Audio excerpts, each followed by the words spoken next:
What up?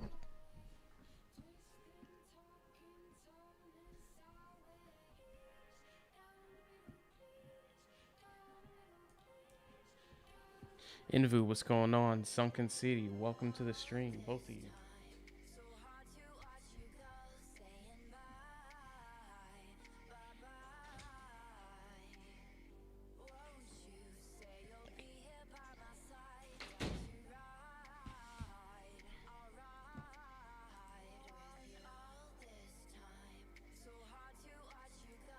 What's going on, guys? Who else we got? Got anybody else in here yet?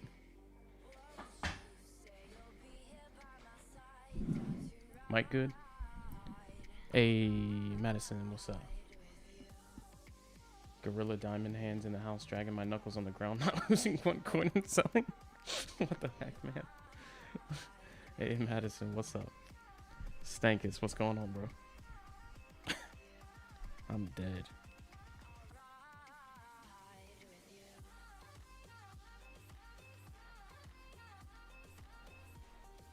I'm dead. Let's let everybody start piling in.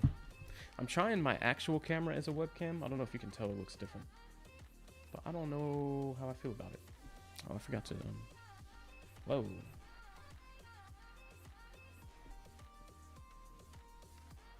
Hey, Schmicky, what's up? New camera. This is my actual camera. And then my webcam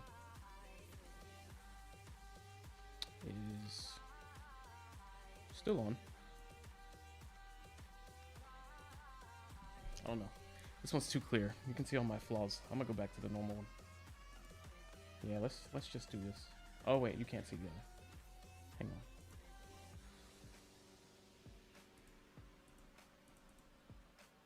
on. Ooh. It's a different angle.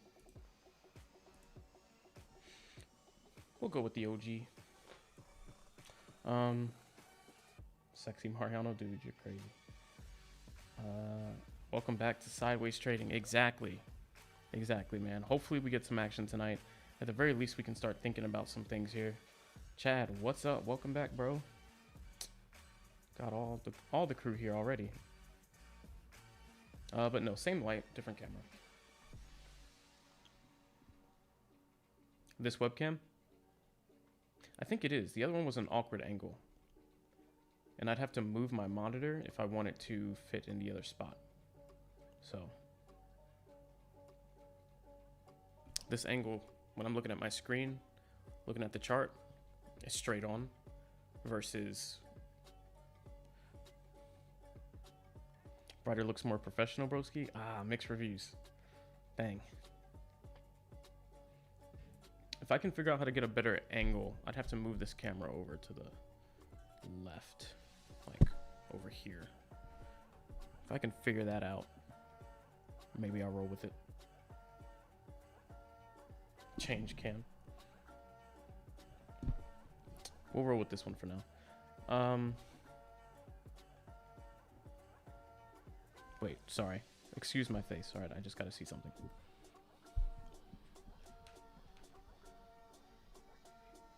Whoa, why is there no in-between light? Here I'm just like...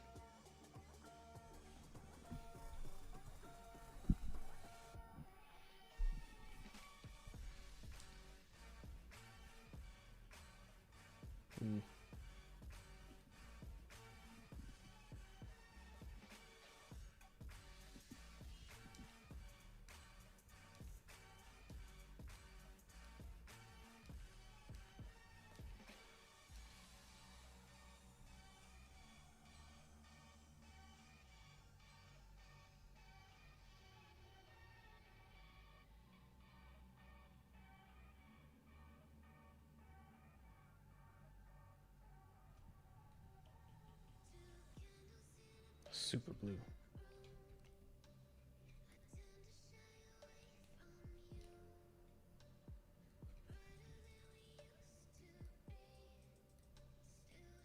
I don't know.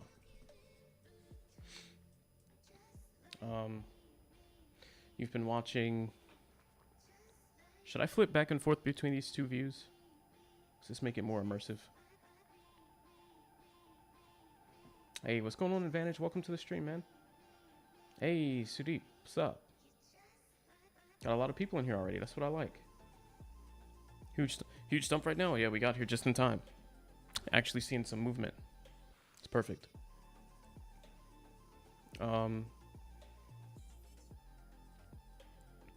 You've been watching all day. The price only dipped once.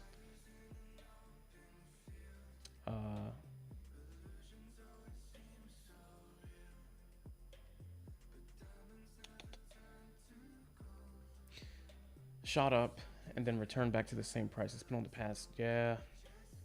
New one was dope in pro. Okay, I'll figure out how to use the new one a little more. I'll have to adjust where it's at though. It's like an awkward spot. But yeah, new cam. Yeah. Okay. Cool. It's an actual camera. This is a really good webcam. It's like 1080p, 4K. I mean, but obviously a Sony A6400 is gonna be a little better.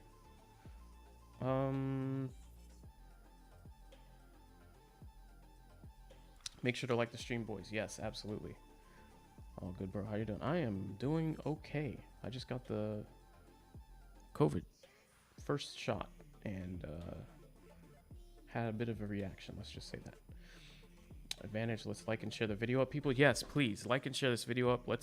I am like desiring to get back to 40 people in the stream at one time. We had it that one night and then YouTube banned me, remember? YouTube banned me permanently and I wasn't able to get back on to make a video until they reinstated my account the next day. So we had a great thing going. We probably could have got to like 50, 60 viewers if we let it snowball a little bit.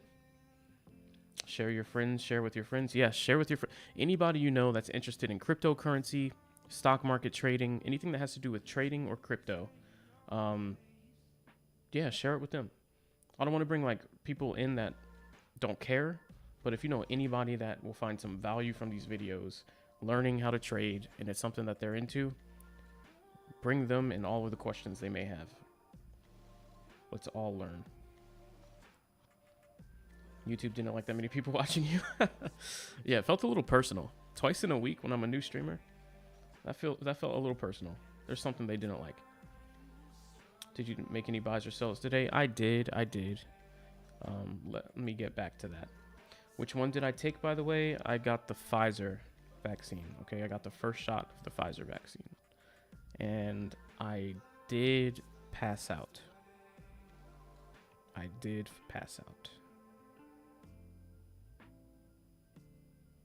Just so you know.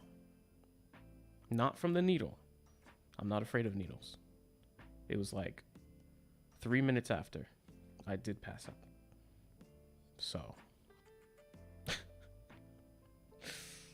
So.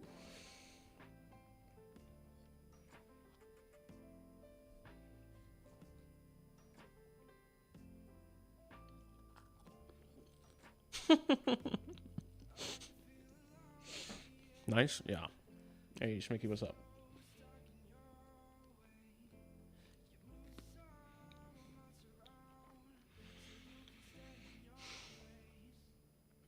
Try not to chew near my mic. One moment.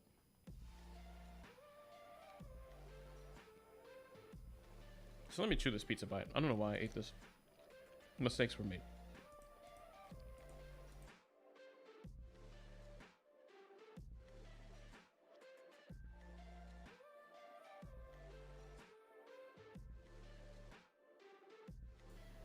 Okay. You got the Pfizer too, bro? Prepare to feel off for the next few days. Oh, man. Was it first shot that messed you up, or was it the second shot? Because the first shot, I mean, we'll get back to what actually happened in a minute, as long as nothing's really happening here, and then we should evaluate the price action and all the usual stuff, right? But yeah, overall, not too bad. I don't feel any kind of way right now. But when I got the shot, that was a different story. and I've got my my second shot in like 3 weeks. It's how that works. I guess it did its job. And then, yeah, it was something kicked in. Something kicked in. All right, so let's go over this real quick, and then we'll go back to general talk, just in case we got people in here that are looking for some answers. You just got the first shot? Sweet. I mean, to each their own that doesn't want to get it. I didn't either, but I just figured if there's no mask mandate anymore, it's either get the shot and deal with those potential consequences, or almost be guaranteed to actually get the virus, which I figured like I said, if they're two poisons, just getting the virus, even though it seems a little, getting the vaccine, even though it seems a little early, it's probably the less poisonous of the two poisons. So that's what I rolled with. Ooh. So guys, first of all, how's everybody doing today? Hope everybody's doing well. As we know, these past couple days have been rough when it comes to trading.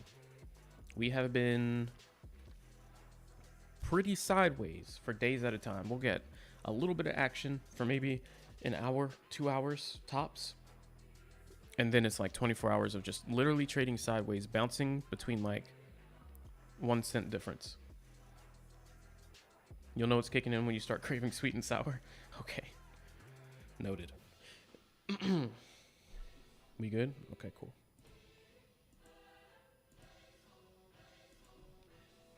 So, today we actually saw some movement. So, if we evaluate the Bitcoin chart here, this is about where we started the day. Went to sleep somewhere in this area. Okay, it moved up a little bit and then it did dump. And on Bitcoin, we woke up this morning somewhere, well, just depending on when you woke up. It did start in the middle of the night somewhere around 35. Somewhere around 35. And then as the course of the day went up towards when people in the US probably started waking up, at least close to Eastern time, we were somewhere around 37,000.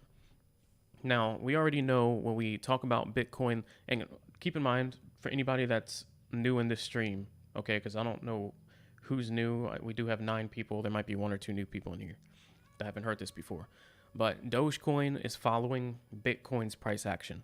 Every single cryptocurrency in the market right now is following Bitcoin's price action. Reason being, because Bitcoin is pretty much the first to the game. It's the big dog. It's the market leader. So if Bitcoin crashes, the other ones tend to crash with it, because then there's panic in the market when Bitcoin does go down. Okay, so that's kind of the logic. That's how things typically happen.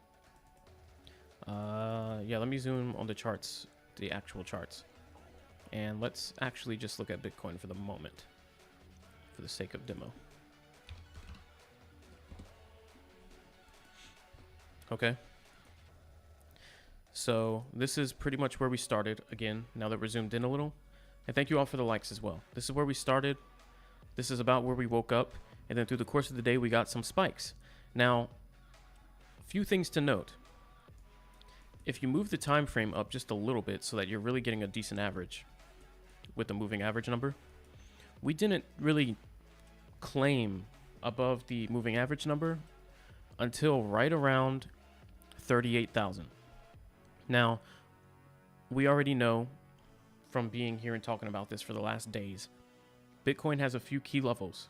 Key levels being 35,000 as a key level for support, very big level, and then we've got 38,000 as a really strong resistance.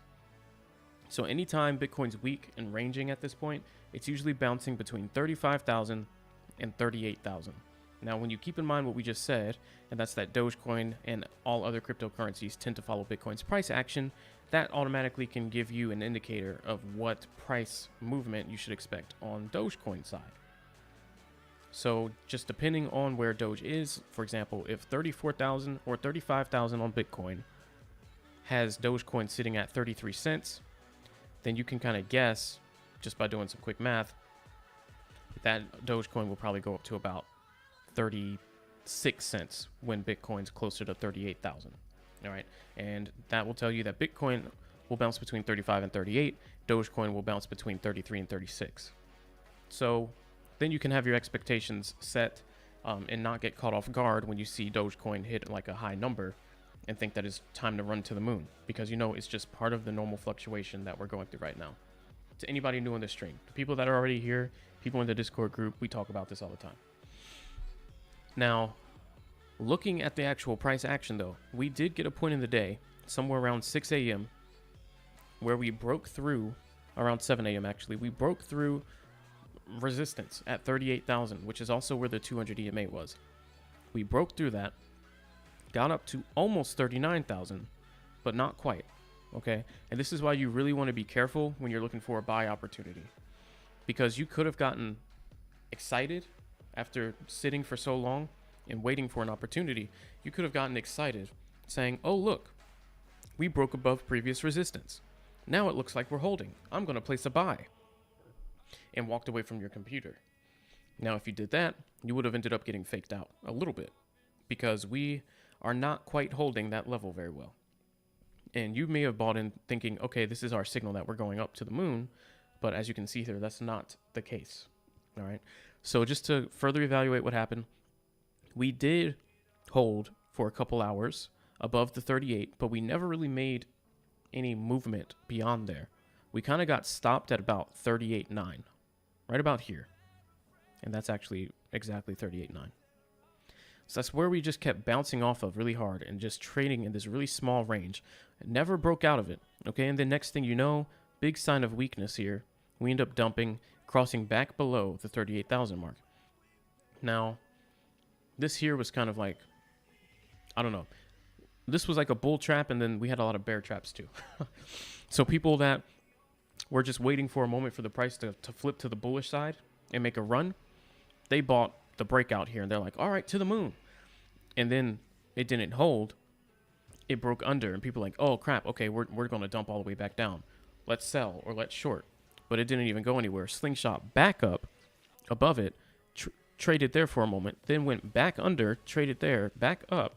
This is why you kind of want to wait for confirmation of a direction.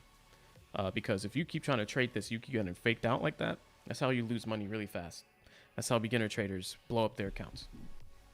Trying to trade too much, but not taking the best trades either, right? So you're just taking a whole bunch of bad trades, and that adds up to loss really fast. Now, you could just kind of see by looking at this just how weak the price action is right now. Even though we are hanging out on the upper side of our level, of our range, so we're at about 38,000, and we're just kind of hanging out right above that or right below it, just riding this 10-minute EMA. We are kind of on the weak side here, because if you start trying to map out the overall trend, and there is a trend channel thing that you can use if you don't really feel comfortable mapping out your own lines here, all right? On Webull, this indicator here, or this drawing, is called trend channel. You just kind of click near the start in the middle, click near where you're at right now in the middle, and it'll draw a line through it and then give you the support and resistance area, just in case you're not familiar, okay? Very, very helpful sometimes. As you can see, the overall trend here from the start to now is still down. So even though we're up a little higher in the range, we're still trending down. It's still a bit bearish, okay? So unfortunately, nothing really to report back. No new lows. We never went really below 37 at this point. No new highs. We never went over 39,000. So really just ranging between 37 and 39 all day. Literally all day. Nothing new to report here. We did have one move up on the Doge side right when Elon tweeted, just from, tweet pump. But that tweet was really meaningless, and so it was very short-lived. That's why when I saw it, I'm like, okay, guys, don't even worry about buying in there. That pump hype is going to dump in about 30 seconds. So that was that. If you take a step back, though, okay, so that's just evaluating the current price action, right? Right now, overall, my sentiment is still bearish. And welcome to the stream, new guys. Definitely drop something in the chat. Let me know what positions you're holding in Doge, or if you're just looking for an entry, okay? I want this to be a really interactive stream, and everybody that's been here for a while knows how we do. We all talk it up and exchange ideas, and I'll just give you some, as a more experienced trader, some advice. But yeah, as you can see here, the overall sentiment is still bearish, okay? We're heading in a trend below the 200 EMA line. We're not riding it straight out, and we're not trending upward. We're actually trending downward a bit. If you look at the actual levels here, each significant swing high is lower. So we're making lower highs. And then each significant swing low has been lower as well. If you kind of just take a look at the different areas even. So lower highs, lower lows, and we're trending towards under the 200 EMA line. So are you seeing a buy signal here? No. I know everybody's probably getting impatient because a lot of us sold a couple days ago. But if you're looking for an entry, there are no buy signals here. So don't just start throwing money in trying to guess at it. There are no buy signals here. Okay. A buy signal is confirmation of a move in your preferred direction, a longer term move in your direction. So if we're going up, you want to see a pullback to a support level and then a nice hold there, not a bunch of uncertainty, and then more trending up, and you ride that wave. This right here, there is no buy signal right here. Now, you can map a couple levels out if you really want to. You see, this is kind of trying to view this as support. And that's really about it. None of these levels have been super significant. Here, not really. These wicks here, not really. Obviously, there's only one touch here. These here, I mean, not really. If you wanted to, you could just say this is the upper end of it, but if I don't need to draw a line, I prefer not to. A cleaner chart's a better chart. You don't want to get lost in the sauce. So, in this case, that's the only level we need to be aware of.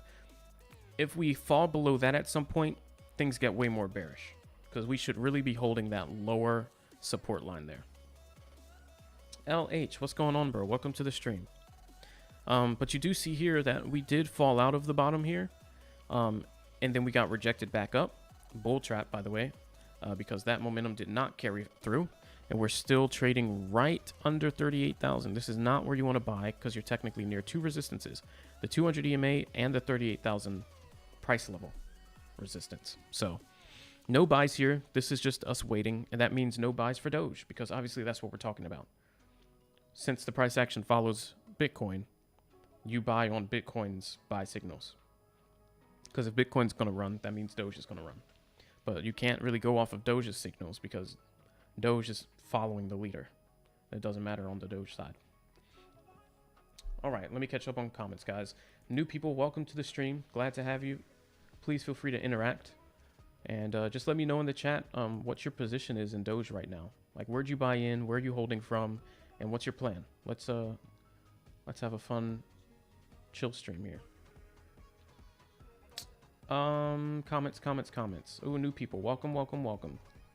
Glad to have you. And I appreciate your likes as well. Did I make any buys or sells? So to answer Madison, your question, I did buy in last night at about 32. And this morning I sold in the 33s, somewhere near 34. High 33s. So you could say I pretty much got like a 1.5 cent scalp. Now, obviously, I didn't want such a small move, but I did buy in last night just in case things took off. I'd rather be in, and this is, again, for new people in the stream, I would rather be in than out. We are at a super, super deep discount, okay? Us waiting for more of a dip is just a little greedy, if anything. That's number one. Number two, we know that Doge has value, and the value of it is at least 40 cents on a bad day. Really, it's 50 cents on average and higher. So anything in 30s is extreme discount. So I'm perfectly fine with buying in at 30s no matter what happens, but I was waiting for more of a dip. Number three, at any moment, Elon can give news, okay? And you do not want to be out of Dogecoin. You do not want to be out when he makes his announcements that could drive the price of Dogecoin through the roof. Because as soon as he says something, not just his pump tweets that go up 1 or 2 cents and then drop in a couple minutes, okay? I'm talking about if he says something important, or if some other retailer says we're accepting Dogecoin, or if another Coinbase-like group comes out and says we're now adding Dogecoin to our exchange. Those kind of things will drive the price up 5, 10 cents. And you don't want to be sitting out of greed when a move like that happens. So at nighttime, I will take a couple extra minutes, maybe 30 minutes, to find a good dip in that general area we're trading in, and I'll buy that in and I'll hold overnight, because I don't want to be out and wake up to a 20-cent gap up and have lost that opportunity. I would rather be down 20 cents and in. Then oh, too bad, I just have to hold for another day until it bounces back up. So that's my sentiment. So last night I did buy in at 32, which is where we were sitting, and it was a bit of a dip. And this morning it was looking a little bearish, a little weak. The price action was looking weak. So right around here, when I started looking at it, I was like, oh, this doesn't look like it really wants to hold at 38,000. I'm just going to cut. And at that point, Doge was at about 34 cents. So I just took a little bit of pocket change and called it. Elon did tweet, and it did go up to 36 cents, and I did miss that. But again, that's the price you pay for not being in. But overall, right decision in my opinion, because we really haven't had any movement today. And if anything, it's still looking weak. Schmicky, nice, yeah.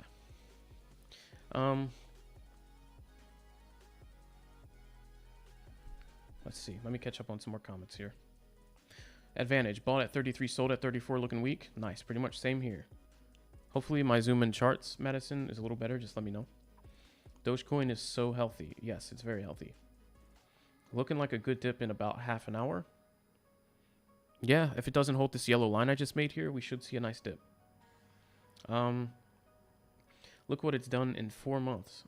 Yeah, true. Very true, Sunken.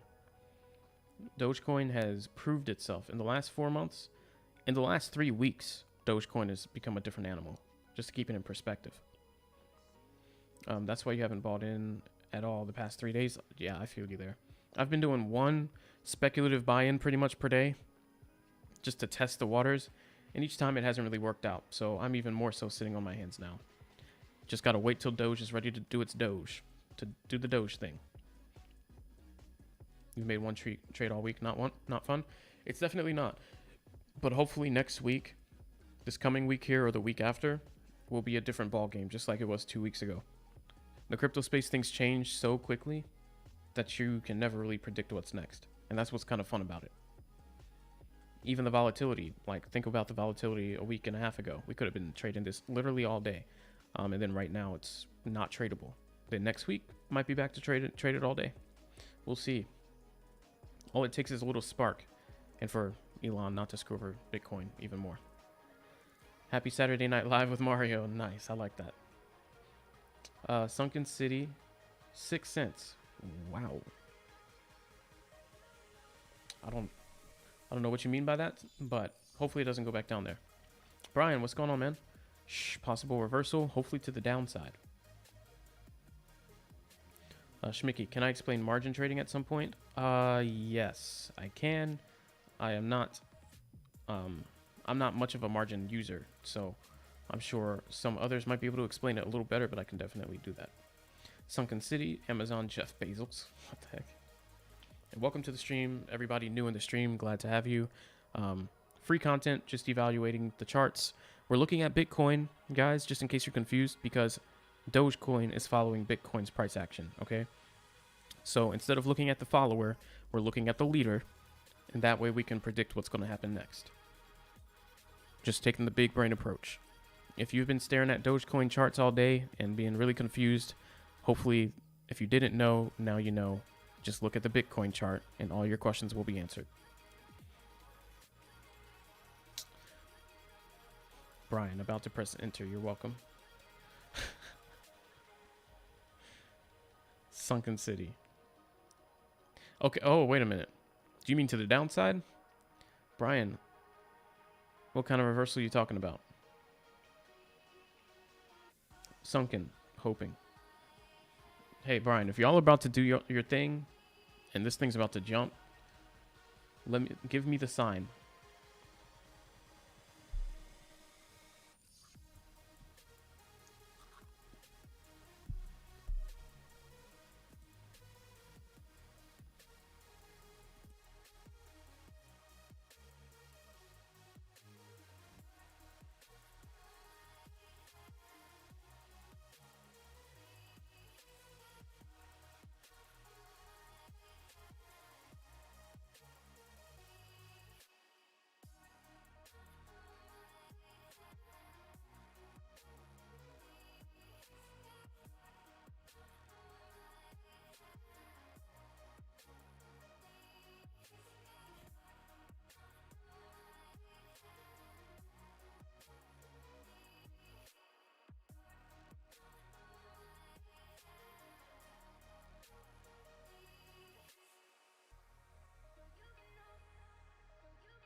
Double or nothing, honestly.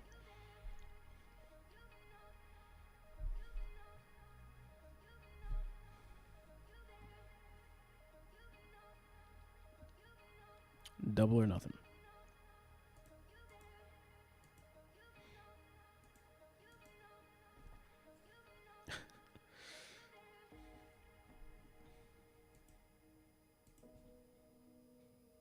I forgot. I can't even hear the music.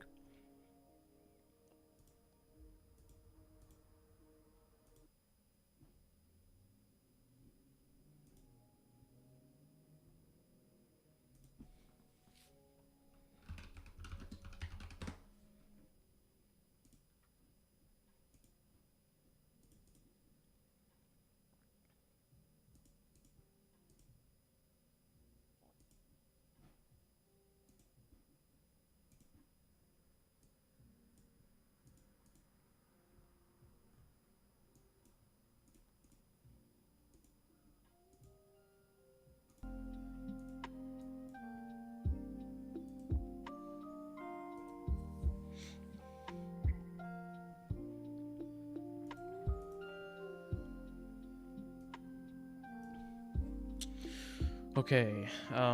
Ada has good action though, big moves. Really? I'm surprised by that. So you bought in at 49, 45, 38, 31, average 40. Okay, nice. In your non-financial advisor per rules. Would I take 150 loss and rebuy for a lower average or just hold?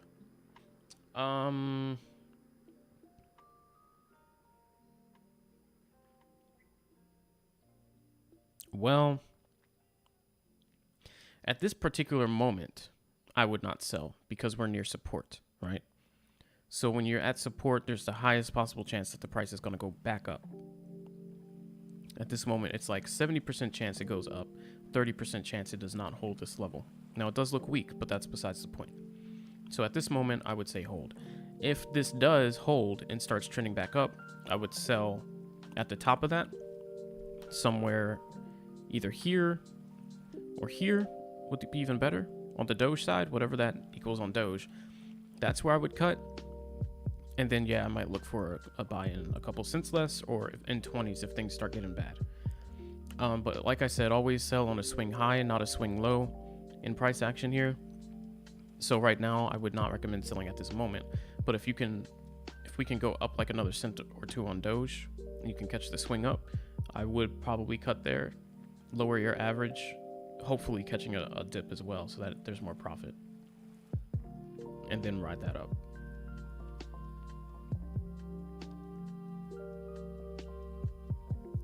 So on the Doge side, let's see what this would equal.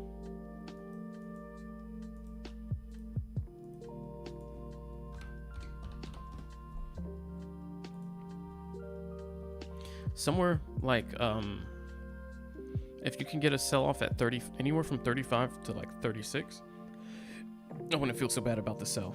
But in 34 is probably not. Get ready, this is the reversal that will shock people. Okay, Brian, but which direction, man?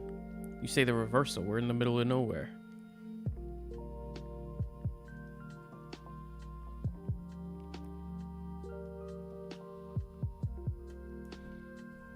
Schmicky, you're looking for Ada today? What has Ada been doing? Let's get coin market cap.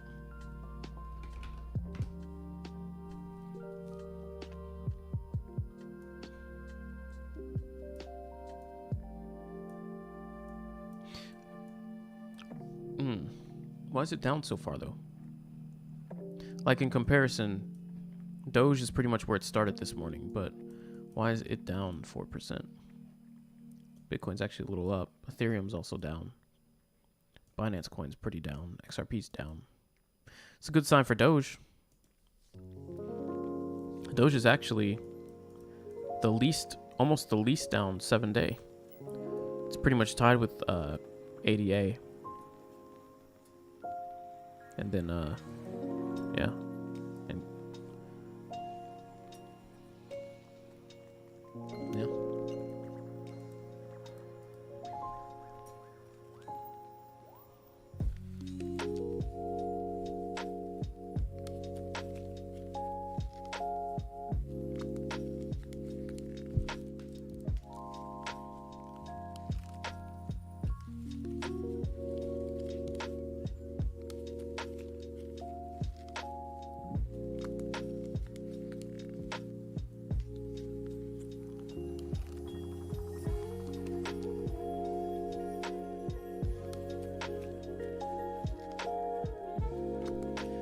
I can move this to actually start using that actual camera.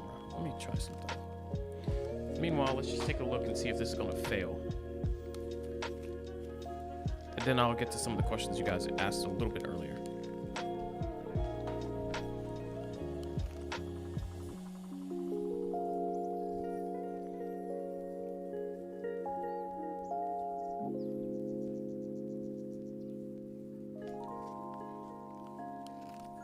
Have you seen a repeating move down to 140 and back up? Yeah, that's the same as Doge though. Down a couple cents, up a couple cents.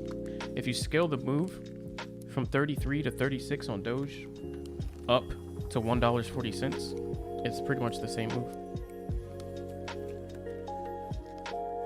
Because what's 140 divided by what Doge is at? Percentage-wise, the move on Doge might be a little higher. So if you say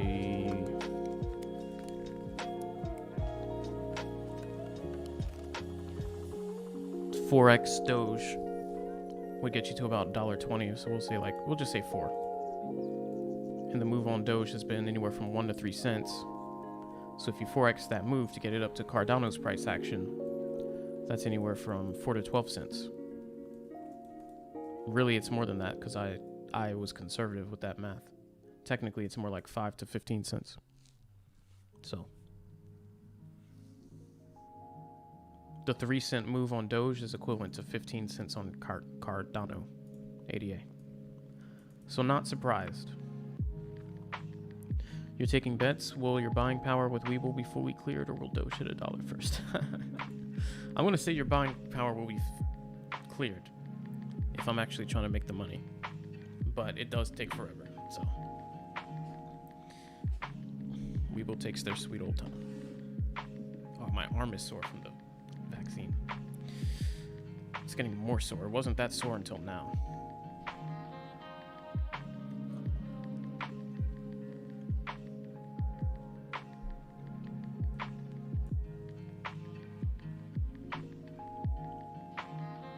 Give me just a moment, guys.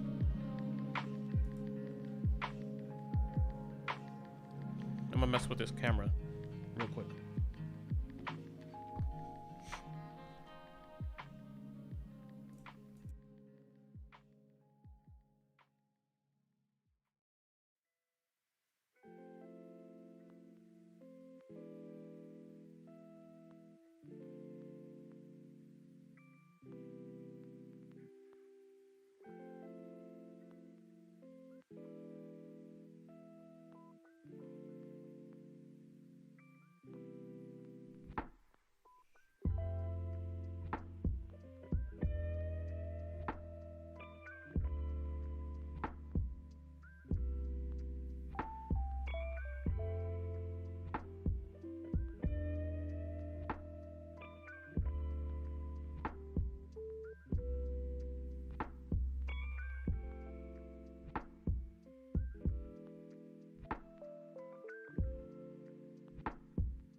All right, I'm back. Hopefully this looks okay.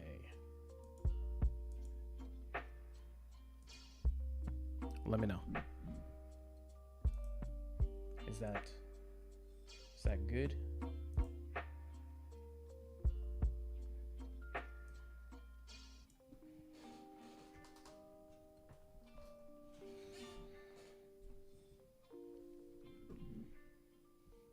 Is this good?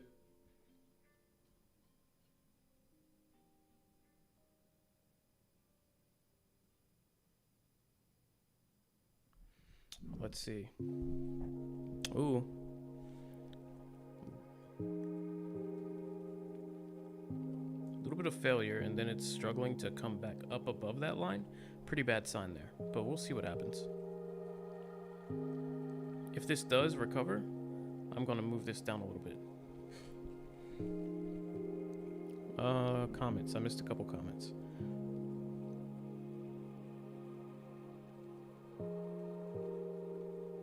Yep, we'll have cleared me 6 days. Spell check. Yeah, that was rough. It's been 7 days. You guess you would have sold it. You should have sold it Monday.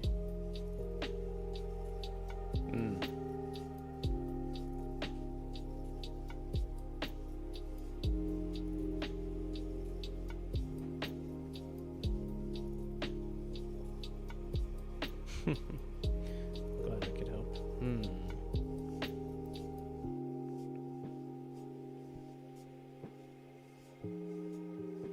Tether? Isn't Tether tied to the USD? Tether's just the US dollar. Crypto. Doesn't really move. Would you ever swing trade 1 Bitcoin if you had 1 Bitcoin? If you had 1, no. If you had 5, you would. If I had 1 Bitcoin, I'd probably swing trade it. The price fluctuations are thousands of dollars. Why not? Try to lift your shoulder and arm downwards and upwards. Will you actually feel a weird thing? What?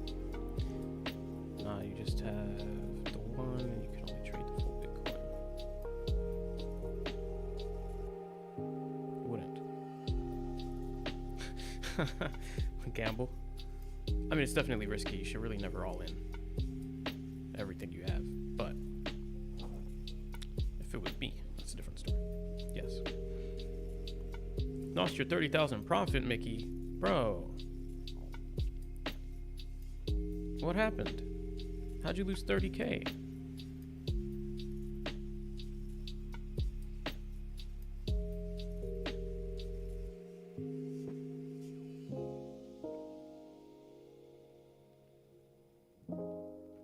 Oh, really, Mickey? That's interesting. That is very interesting.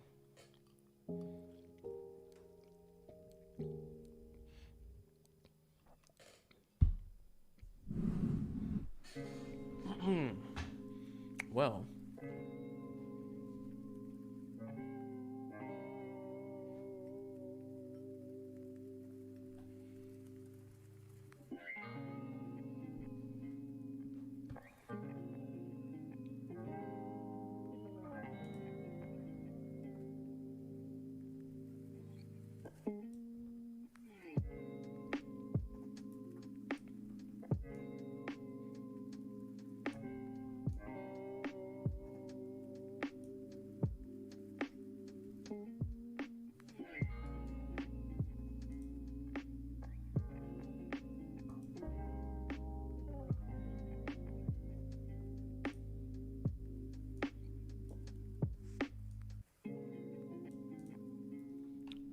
interesting.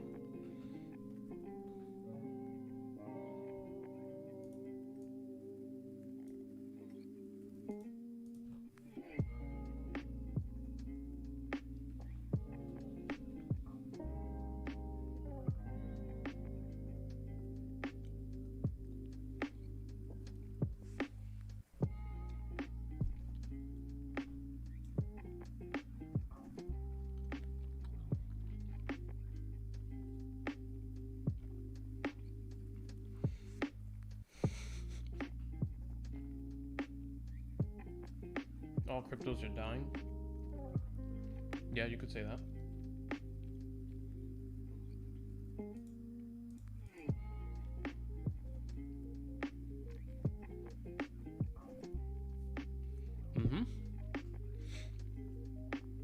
True.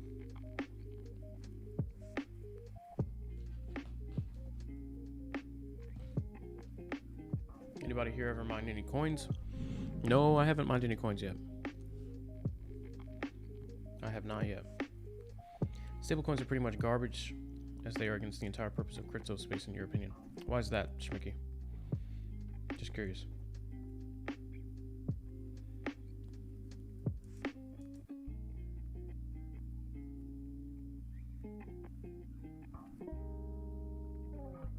I haven't mined. I would like to, but I would probably need a whole new rig, so. And my electricity isn't particularly cheap, so I don't think I'd make anything.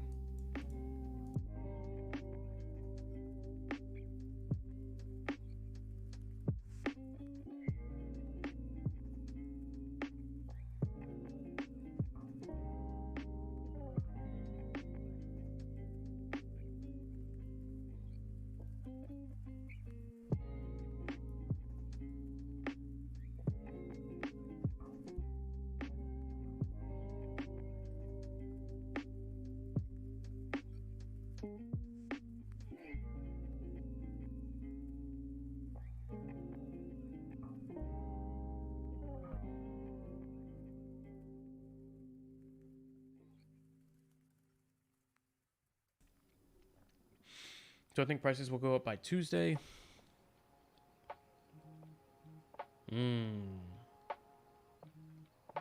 Tuesday. I would say yes. It's been a long time. We're bound to hear something Monday.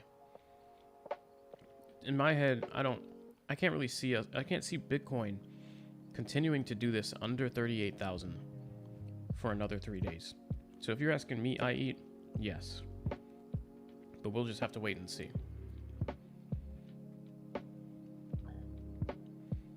My graphics card's 1080 Ti. NVIDIA 1080 Ti. Right.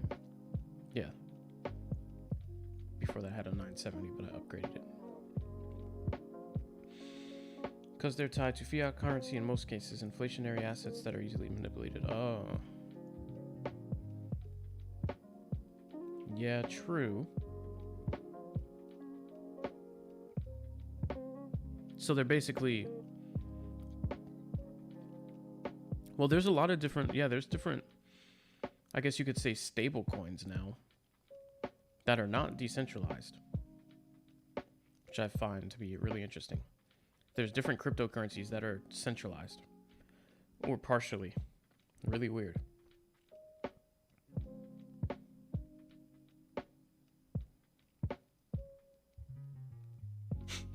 Your 3070.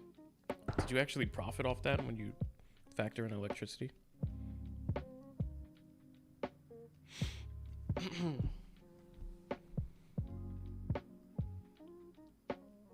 Yeah, the actual, yeah, A6 or however you pronounce it. Yeah. I'm just letting y'all chat it up for a minute while I take a brief break and eat these pizza rolls. And then we'll do some more talking.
Yeah, you make a good point, Schmicky.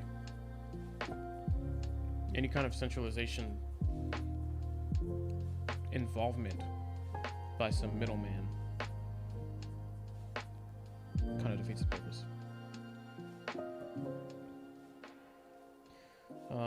Doge is now following Bitcoin, flipped. Yeah. Sometimes, I mean, absolute move for move, they do separate sometimes. You'll see Bitcoin forming one pattern, Doge forming a slightly different one. At some moments, it'll tick up when the other one's not ticking up, or tick down when the other's not ticking down. But if you zoom out, put it on like a 3 or 5 minute time frame and look at the pattern, at the end, it did the same moves. So basically, maybe not literally footstep for footstep, but Doge isn't going anywhere that Bitcoin doesn't. That's really all that the point is. Doge might break out for 2 seconds and come back down, but it's not going to make a big run if Bitcoin's not making a run. And if Bitcoin's going down, Doge isn't going to go up. Doge is going down too. That's really the point. Mariano, some days it's boring, yes, but aren't we making money off the huge dips? That's not normal from day-to-day basis. Yeah. And being this dull isn't really normal for Dogecoin anyway. So we do have to keep in mind we're in a weird time with Bitcoin doing this whole thing. And Bitcoin's typically a little more stable. So if we're following Bitcoin, we're probably not moving very much. But yeah, I mean, we're just trying to make money. You don't need to execute 10 trades every day or 10 trades even a week. All you need to do is buy a good dip and then get a good sell, no matter how long that takes. Obviously, we're not here to like long-term swing trade. We're not going to buy in now and then live stream for a month with no trades and then come back next month, June 22nd, and make a sell. Like, we don't want to be that boring. But if the price action isn't giving us any trades, there's no positions to take up. For example, today, when we're ranging between 34 and 36 cents back and forth, unless you wanted to take a chance at scalping 1.5 cents all day, there's no position to take. So unfortunately, we're forced to sit on our hands, but that's part of making money the right way. Sometimes there's just nothing going on, and so you don't force a trade. Even day trading the stock market, sometimes people just don't make a trade. If you're going to do it right, a money-making opportunity needs to show itself to you. If it doesn't show, oh well.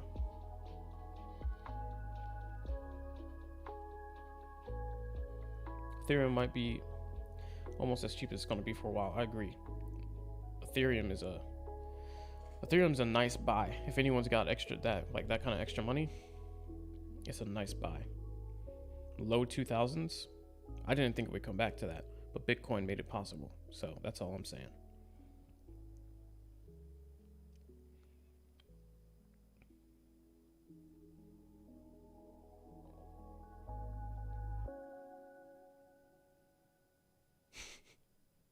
Brian says this was a planned move. I was never here. Brian and the manipulators.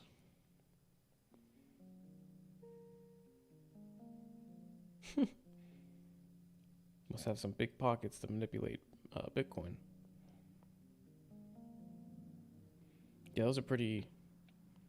I mean, it was a pump, but... Oh, is it not over?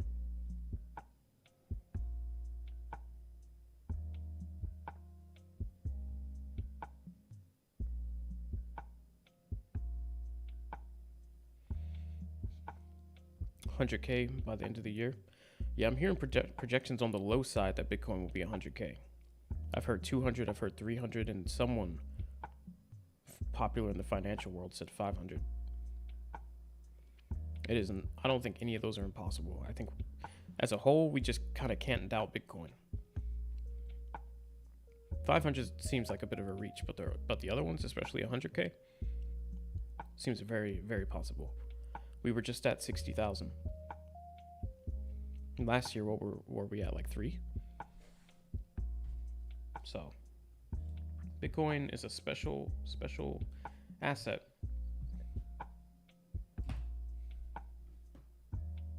I feel like the bull run up is done. Well, let's ask Brian. Apparently he's got the keys to the coin.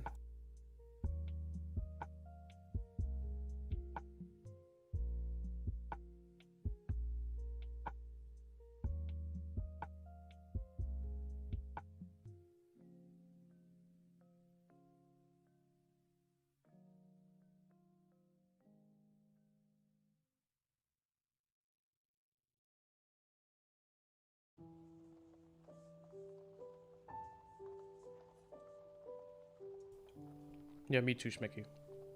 I like to keep it reasonable. Not get my hopes super high and to be let down.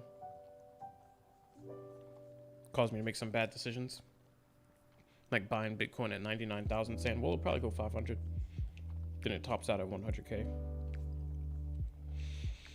You feel like the bull run up is done, Mickey? It's now the pump and dump market until it gets killed off and flattened. Although you hope you're wrong. Just watch, Brian. Hey, I'm watching, man. I mean, the bull run up is paused, okay? It's paused because Elon decided to single-handedly destroy the crypto market for a couple weeks by trolling Bitcoin, suspending purchases, saying that the cryptocurrency that is the most valued one in the entire space is bad for the environment, so he's not going to accept it as payment. Keep in mind there was a massive run up when Elon said that they were going to take it. So now we're getting a massive rundown when he says, never mind. So yeah, it's a pause in the bull run. But it's a pause. Usually when you pause, there's also then a play. So whenever either enough time passes or Elon decides to go back on his word, it's the big unpause button.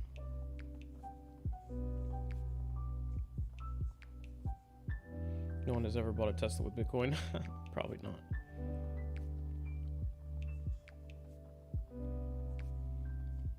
I wouldn't buy a Tesla with Bitcoin. A quickly appreciating asset? That's like throwing my money in the trash can. If anything, just let me pay cash.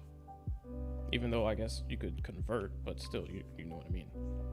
If I have the money to sit in Bitcoin, I'd rather just leave it there.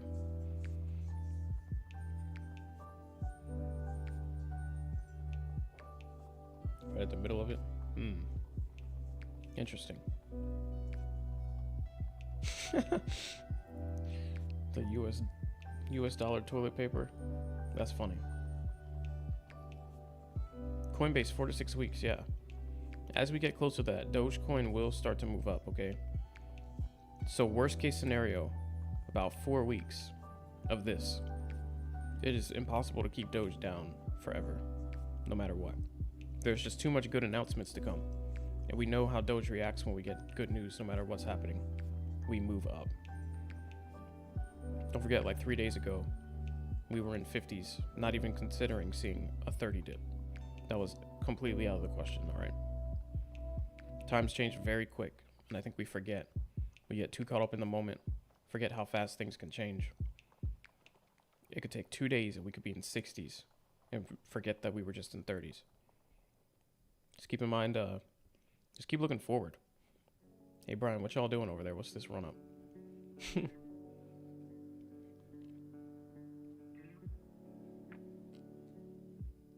Yeah, I get it.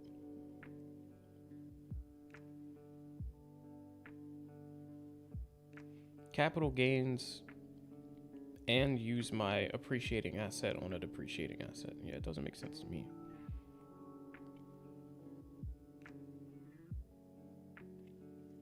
Why would they list it? The bull run's not over, bro. It's just paused.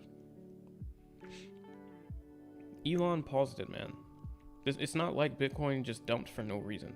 If it dumped for no reason, that would be a different story. Okay, if there was no bad announcement, if Elon didn't say what he said, and Bitcoin just out of nowhere started falling from the sky, with all other cryptos, with no catalyst, then you could say the bull run's over. But Elon screwed over Bitcoin with a tweet, with 2 tweets, with a tweet and a like of a tweet. That doesn't mean the bull run's over, because he said it's a suspension of acceptance. He didn't say we're no longer taking it. He said we're going to suspend the acceptance of Bitcoin for Teslas until you guys get the cost of operation down. Now, what that means is either one, they figure out a way to get the cost down and then it's an unsuspension back to normal programming and the price soars back up. Or 2, Elon does some more research, maybe realizes that he was wrong, which some people are saying, and that a lot of these power plants for Bitcoin mining are actually environmentally powered, whether that's solar or wind or something like that. And then Elon unsuspends and then price soars. So it's literally just a break in the run. It's a pause. But it's not fair to say that the bull run's over when it was literally just one person's tweet that caused it to temporarily stop. Yeah, he was probably mad. We know Elon. He does some emotional stuff. He reacts. A lot of other billionaires, you know, people of that much power, that ranking that high up in the world, wouldn't even check their Twitter at that point. Or they would just go, ha ha ha, and close their phone and pretend like they never saw that. But Elon's like, okay, bet. Crash market.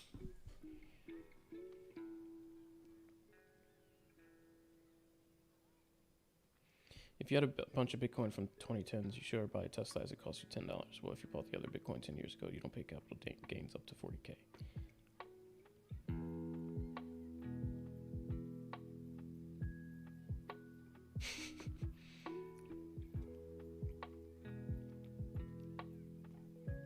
I mean, well, there are some people that aren't going to be super smart with their money. You probably would use their Bitcoin for Tesla, right? There's the person here or there. But the majority of people, first of all, the majority of people don't have Bitcoin. And then the majority of people that do have Bitcoin probably aren't spending it. They'd probably rather take out a loan, very, very low interest loan, and pay cash. And let the Bitcoin sit there and appreciate at a higher rate than the interest rate of the loan. And let the Bitcoin keep making them more money. That's my guess. Because if anything, I'm thinking keep as much Bitcoin, keep as much USD in Bitcoin as I possibly can. Now, like you said, if it was someone from back in the day when they paid $5 and now they're a Bitcoin millionaire, maybe they're not thinking too much about it. They're like, let me blow 10 racks or something, 50 racks, whatever. But I think for the majority of people, I don't really see the logic.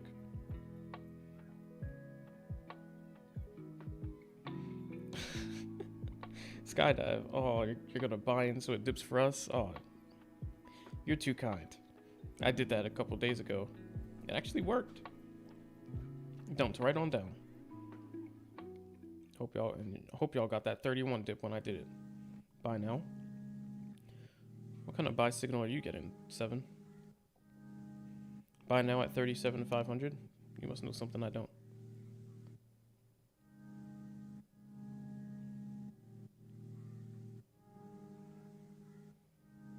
Not that it's going to just fall out the sky, because it is holding this level, and it has been for hours, but it's just a weird spot to buy.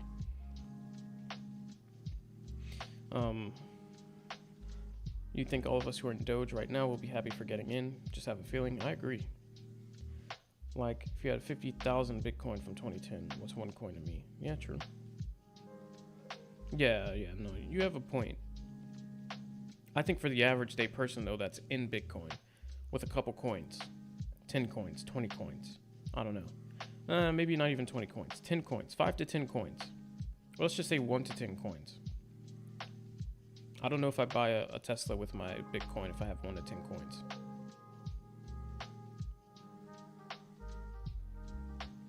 If I have more than that, yeah, what's one coin? just get the car I need, not come out of pocket. Technically, maybe it cost me like $2.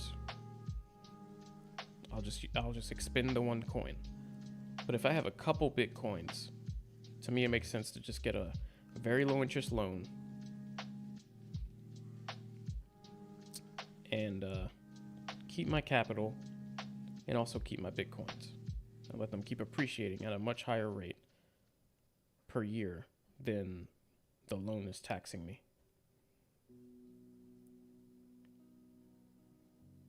Do I think Doge can hit 25 cents again? Oh yeah, absolutely.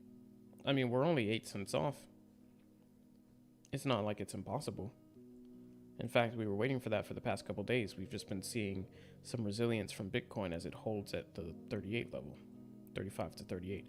If Bitcoin dumps back to 30,000, we should see close to 25 Doge. So it's very, very possible. Just need some weakness from Bitcoin. P10 Bitcoin, oof. Wasn't it like 10,000 Bitcoins or something crazy? Flash sale. I mean, this whole couple hours has been a flash sale, bro. This whole day's been a flash sale. Even since yesterday. Yesterday we were at 31. But I mean, unless you believe Bitcoin's gonna dump, probably should just be in. Just be in and hold, you know what I mean? We're in low 30s. We don't have to greed it too much. Buying at 34 and holding is cool. There's no shame in that game. Because who knows if we'll even make it lower over these next couple days and then onward.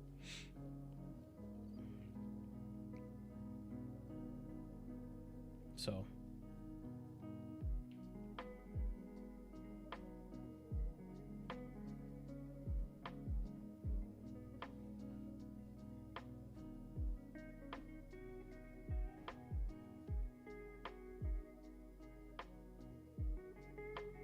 How long you want to hold? What do you mean? Hold off on buying or hold once I do buy?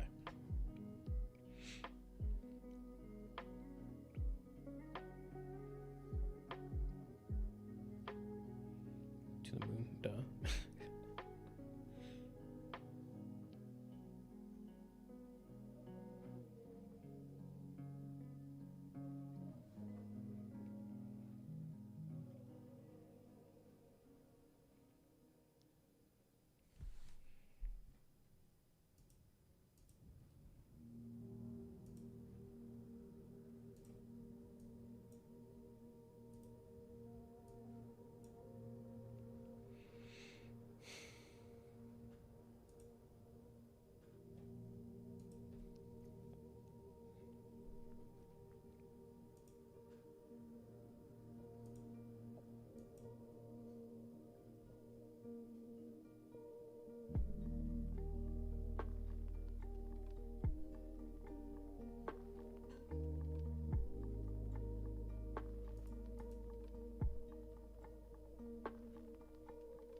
All right, a little bit of a run up here.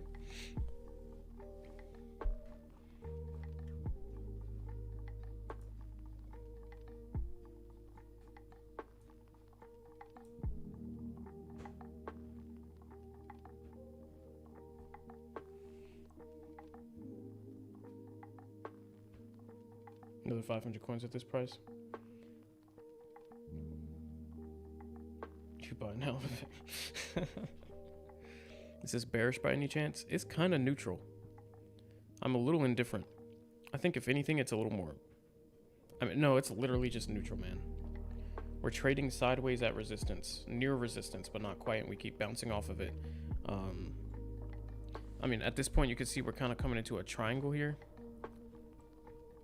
The lowers are getting higher, and we're staying pretty stable on the upper side. if anything, I feel like we have more upward potential, but we just don't know.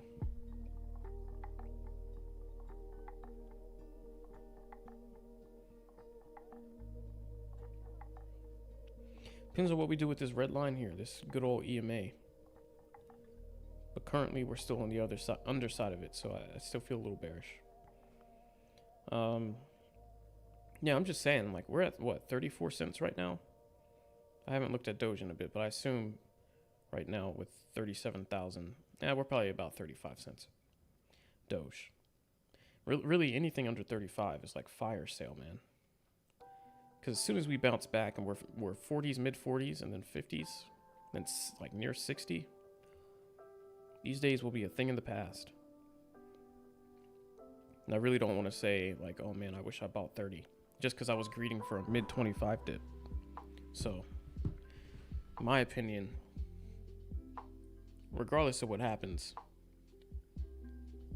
I would like to be in 30s at least.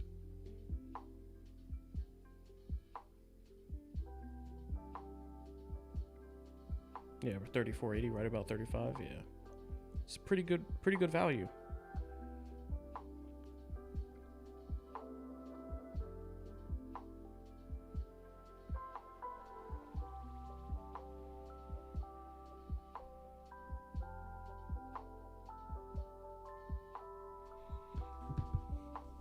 $348, yeah. Okay, we have 700.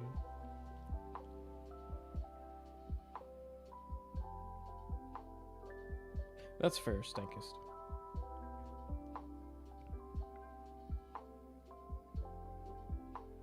At some point, you probably get a little concerned about the averaging down. Just like, all right, it's time to let me average up. It's time to see profit.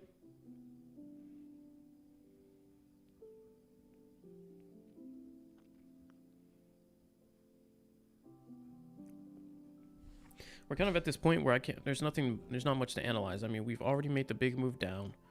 We've made the big kind of recovery here, right? And now we're starting to hold this line. So, I mean, we could want to be up from here and head back towards 40,000. I wouldn't be surprised. We're making the higher lows, not really much lower highs. So overall, the movement here is bullish. Even though we haven't broken any new ground, it looks like we're trying to head that way. Now, of course, we could get squished into this corner and dump just like we did right here. See how this happened? And we dumped out the bottom. This could happen again, but it could go either way. So I don't really know how I feel.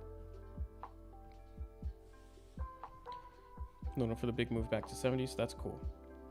I might do that in just a moment here as well. Just stop messing with it, you know? Just be in and be satisfied, I guess. Because we very well, I mean, if we take off, it's going to be very sad to not be in.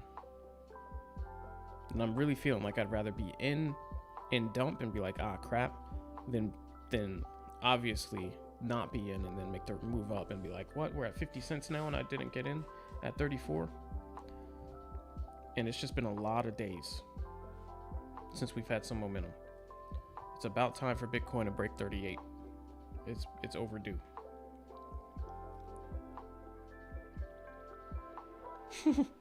Perfect. Thank you, bro. I'll wait for that dip as a result of your buy.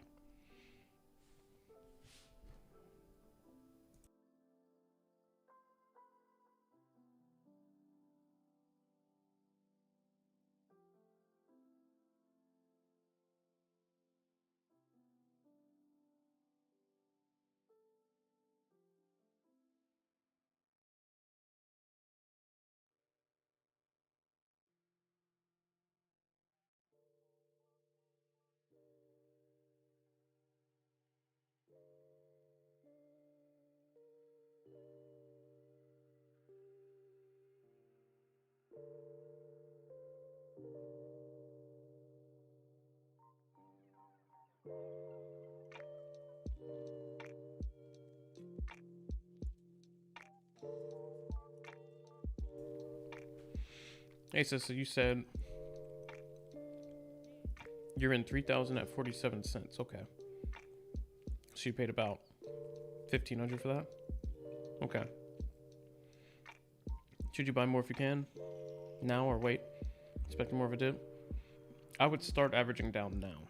34 cents if you can get, I don't know how much money you have left to put in, but depending, you could get your average down to about 40 cents if you put in the equal amount right now.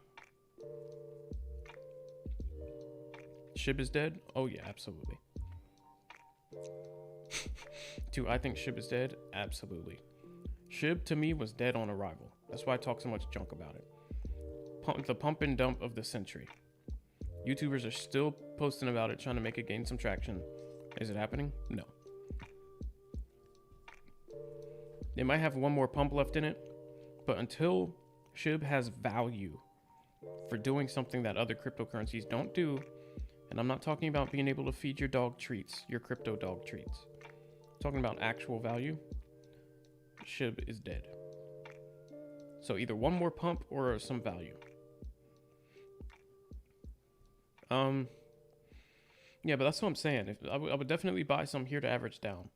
We really, really, really don't know if we go lower again. All right, we had our chance at 31. We had our chance at 32. Now we're at 33, and now we're at 34. And Bitcoin is not, I mean, Bitcoin technically could be done. We saw the long move down, the massive quick sell-off right here, right? And then a bit of a recovery, I mean, a strong recovery, bit of a dip, an attempt at a move up, another dump off, pretty close to a major level here, and now a bounce again. This could be, even if we don't take off like a rocket back to 50s and we break out and head back, this could be the last time that we're under 35 Doge. Because if Bitcoin breaks through the EMA at the 38,000 level, it takes off and starts recover and like pulls back and starts holding, this is going to be 36 Doge minimum. And then once it does its support test and prepares for liftoff again, then we're headed high 30s into 40s quickly. So yes, absolutely, I would average down. Even if you don't put all your capital in, if you think there's still a chance that we go lower, just average down with half of what you have to put in, or 75%, and hang on to the rest just in case we get a couple more cents knocked off. But yeah, averaging down, you could get your average to like 40 and we'll scoop you up real fast at that point. So that's my answer. I'm considering buying in very soon.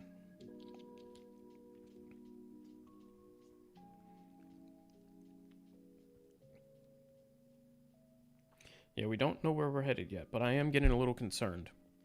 I mean, we could either do this again, like I said, come back, which at this point, it's only like 31 Doge, so how much do we really want it? Or we could break out of here.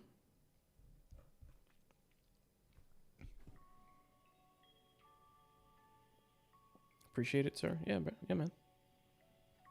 Hey, Basesh, welcome to the stream. Welcome back. And Asa, hope you're subscribed if you find the info useful. Subscribe, notification bell, select all. Then you'll catch every live stream. Next one will be probably tomorrow evening. This weekend's been a little nuts. I say that like I'm not getting off one stream a day. Minimum.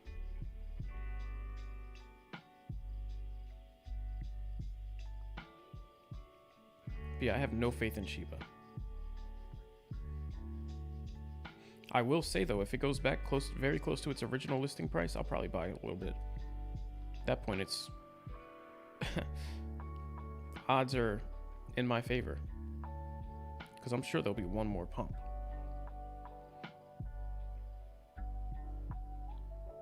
You just won't catch me buying in near the dump area. Potential dump area. Thank you all for the likes. We've got like 14 likes so far. That's pretty good. Appreciate that.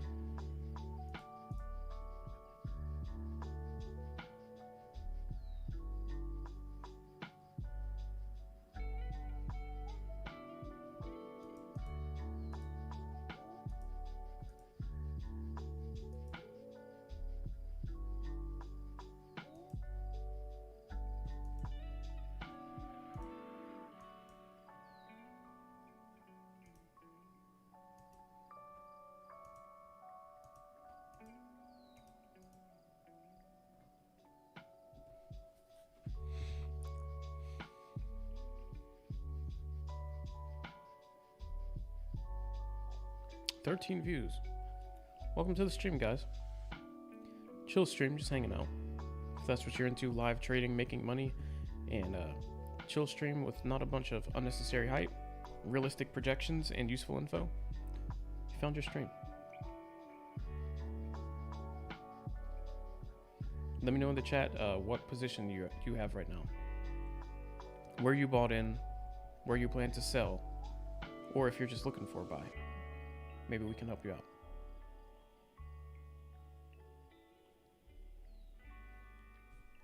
Let's drop the time frame down so we can actually see some movement.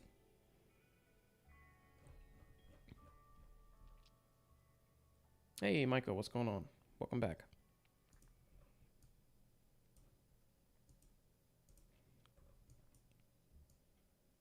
All the likes. Thank you, guys.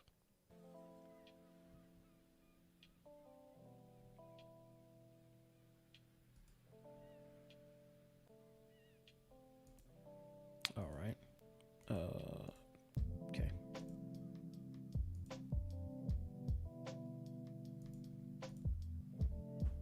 We'll map it out just in case. We don't know anything about it yet, but just in case, we'll map it out.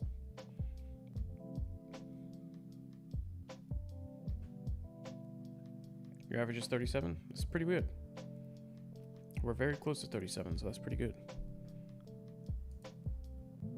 I'm surprised you actually bought. I'm surprised you're not shorting 7. Your sentiment is always sell 2 cents. So I'm surprised you're not shorting, bro.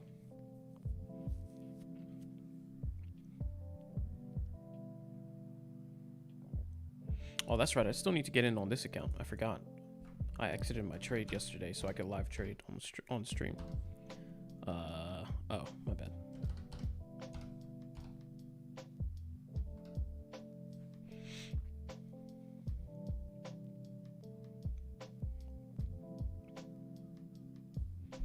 A little bit of nothing going on here. We had a nice touch here. That would have been a nice buy spot. We're trading kind of sideways here. So maybe if we can get a point, if we can trade sideways to like here, that'd be a good buy at 2 supports. With my finger on the sell button just in case, because it is kind of close to the 38 level. Yours is 36, hopefully it's good. 36 is pretty good. 36 is pretty good. My dream is low 30s or 20s. But anything 30s obviously is great. Do I think that it will dip? That the dip will last until Coinbase lists? Maybe not the 30s dip, no. Maybe we're high 40s at 50 again until Coinbase. That's possible. If Elon doesn't tweet anything, we could be back to 50. But this dip right here, no. I don't think there's any way that we make it another 4 weeks of this. Bitcoin's bound to recover. People know Bitcoin's an appreciating asset no matter what Elon says or does. Bitcoin is an appreciating asset. There's limited supply, less coins in circuit, like less coins every day. You know what I mean by that. And getting closer to coins being harder to find, which will make them more rare, which will make the value go up again. Like it's just inevitable that the price goes up per coin. So since we're being dragged behind and following that price action, since Doge is following Bitcoin, and we know Bitcoin's going to go up, yeah, I just don't think in the next 4 weeks Bitcoin doesn't make any move up from 37,000. I don't see it being possible.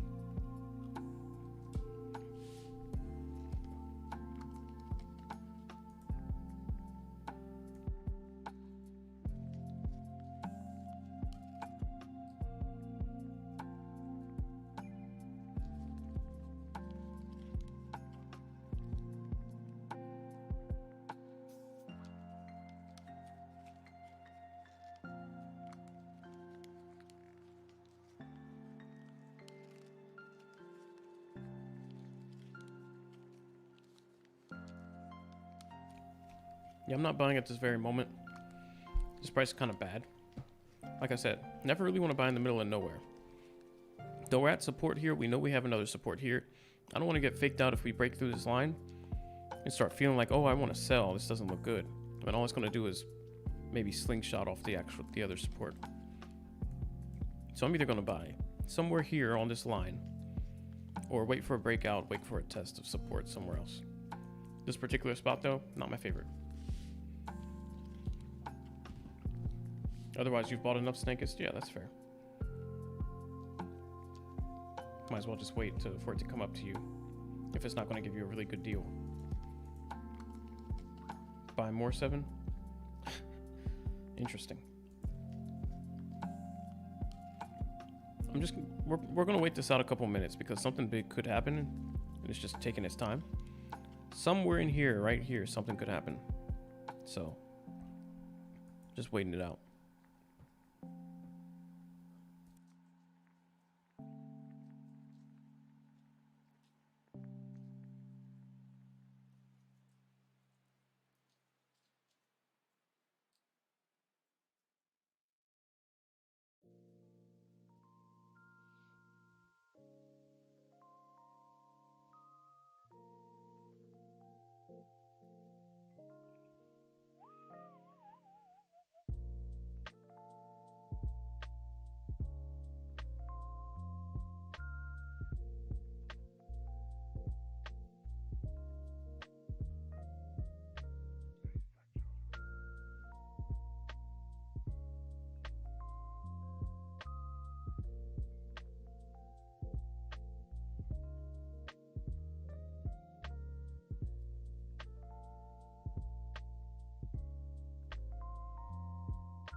What is the time my trend line intersects the EMA? About 7:52, 7:53 a.m. in the morning. This one about 8 hours from now. Almost 9. Wait a minute. No, 8 hours.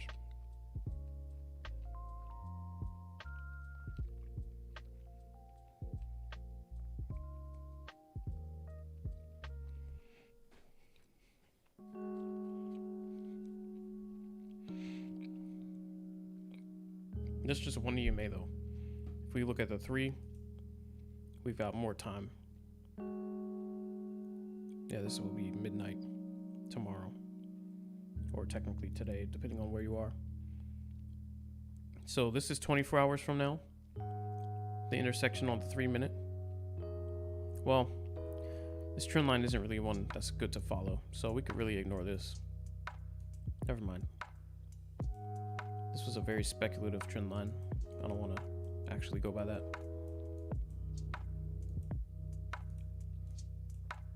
So yeah. Yeah, same spot. If you look at trajectory, yeah, about 8 a.m. Guess you'll make it an early day tomorrow. Good call. People are gonna get paid from their jobs end of month. Gonna get in, the cycle will start again. Yeah, me for example, I get paid next Friday, so there's still more hope.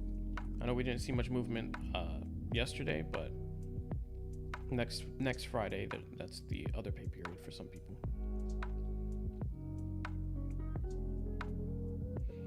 Yeah, we'll see what this does here. We might make this another quick stream. I did just want to get on, see how everybody was doing, see if I make sure everybody kind of knew what their plan was. Don't want anybody, especially the newer ones, to trading just like running alone, end up losing money. Goal is at the very least to make you make money. So how much? That's a different story. But I want you to be not losing money and then also in the green. But here today, again, there's just not much price action. If there's nothing going on and there's nothing new to talk about, I don't want to hold you guys too long. And I'll also use that as an opportunity to store up some energy for the more important, necessary streams that we have. So we'll let this one go for maybe another 20 minutes. Thing is, we should be getting some answers if anything's going to happen here within 20 minutes. Don't want to get baited into another like 4 a.m. stream when it never stopped going sideways. 34 now. Cool. A little bit of weakness there on the Bitcoin side. This might be a downer. Might be going back to that yellow support, the bottom support line, the trend line.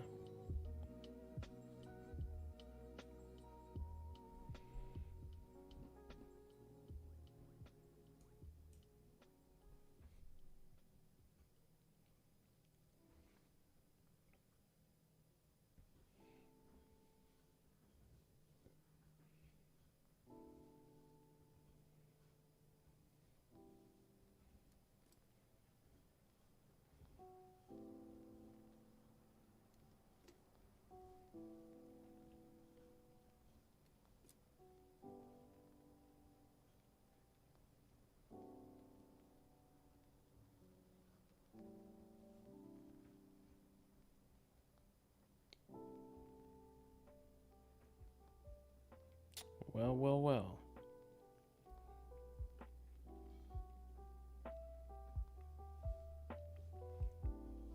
At the very least, you can say that Bitcoin's holding pretty stable at the 37 line. So that's a good sign if you're bullish on Bitcoin. You're not really looking for a dip. You're hoping it doesn't dip. The sign of strength from Bitcoin has been that for the last hours, minimum 37. And it's been getting close to 39. So other than just the weak overall movement, I think that's a bullish sign. Yeah, last night I fell asleep with you on. Woke up drilling on my iPad this morning. That's funny. You know, last night was one of the chill streams. It was pretty dead. I was literally falling asleep on stream, trying my best not to, while we made the last couple moves. I don't know. That was a rough one. I don't know how I was able to hang in there. I'm sure you're not the only one skydive. And then YouTube started playing the super chill music.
Man, I think it was the stream last night and the fact that I woke up early this morning to check on Doge. I am dead. Maybe it was the vaccine shot. I don't know. But yeah, the vaccine shot,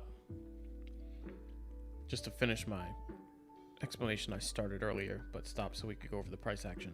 Now that we're caught up, it kicked my butt.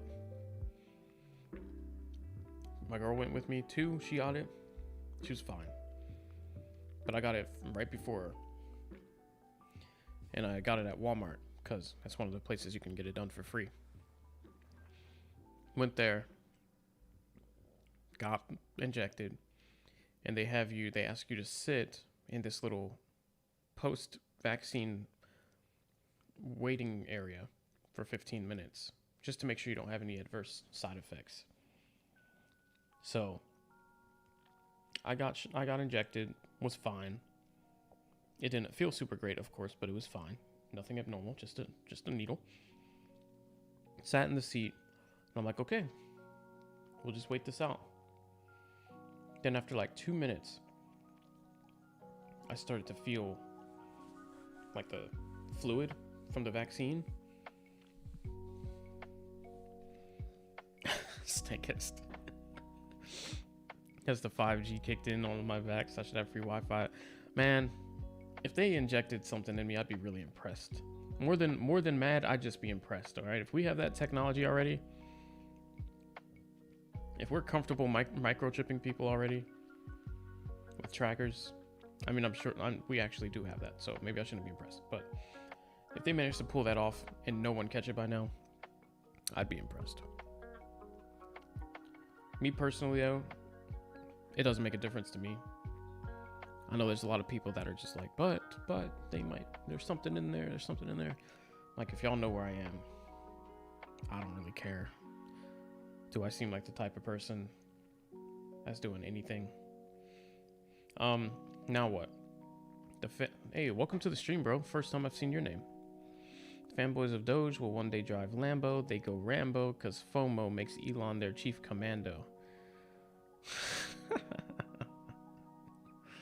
Well, welcome to the stream. Whatever that was, I liked it. Good job. Glad to have you. You heard magnets were sticking to people's arm? I heard people saying that too. I saw someone disproving that though.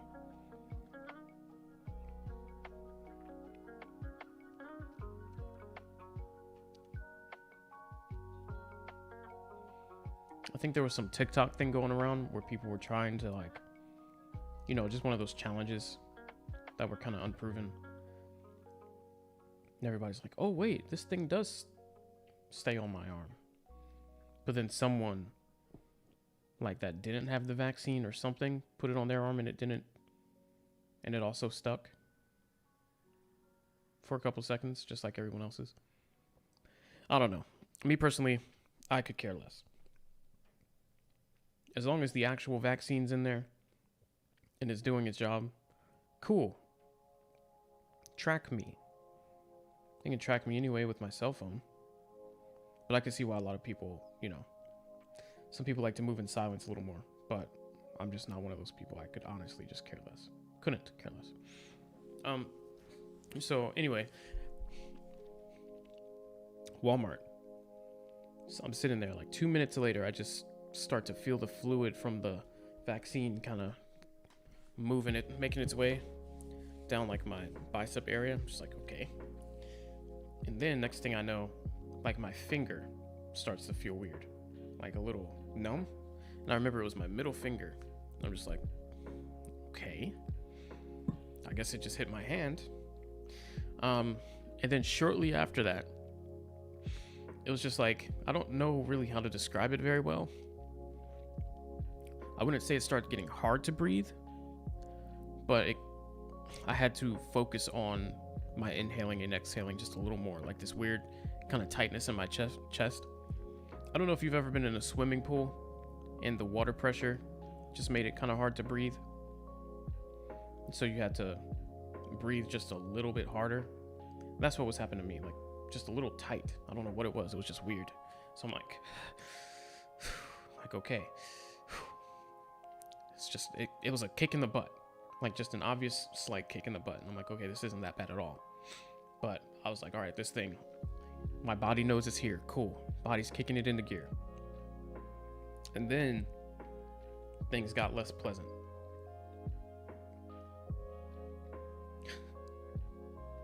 I just got distracted by the price action there. It looked like we were about to make a new low, but we didn't. But yeah, then things got a little less pleasant. I started getting this like tingly feeling, like I started feeling flushed. What is it that you can take? Niacin, right? The vitamin. What is that? B something? Technically it's B what is it, B12, B6? I don't know.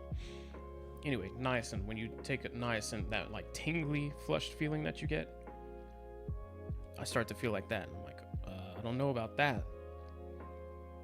And I was telling my girl, I'm like, I feel flushed. I'm starting to feel really flushed because it just got stronger and stronger. And I'm like, okay, just stick through it. It's probably just a rush, a flush, like a rush of being flushed for a couple seconds. But it just got like worse and worse. I was like, what the heck? And then like my vision started to feel or get like how I felt. Like imagine like a TV screen getting staticky with like but it was like orangish red. And at that point, like I was also getting dizzy. I'm like, what the heck? I'm having a reaction. B3, okay. But at that point, I'm like, okay, I'm definitely having a reaction of some sort. My body is overreacting. Yeah, super flushed, dizzy, not nauseous, but I was just getting really dizzy. And I was just telling her, I'm like, I'm getting really dizzy, like I'm feeling really flushed and dizzy. And she's like, what? I'm like, I'm getting flushed and dizzy. And next thing I know, there's like people next to me, the pharmacist standing over me. He's like, Mariano, are you okay? I'm just like, crap. Crap. I told myself I wasn't gonna faint. And then after like, I don't know, for like the next 5 to 10 minutes though, I still felt pretty bad. Like I did right before I fainted. Like it was a little hard to, I wasn't fully back, struggling a little bit. I'm like, I'm fine, but I wasn't really fine. But then after that, I was cool. So, and I'll be going back in 3 weeks to get shot too. So stay tuned. If you don't catch another live stream after that, you know what happened.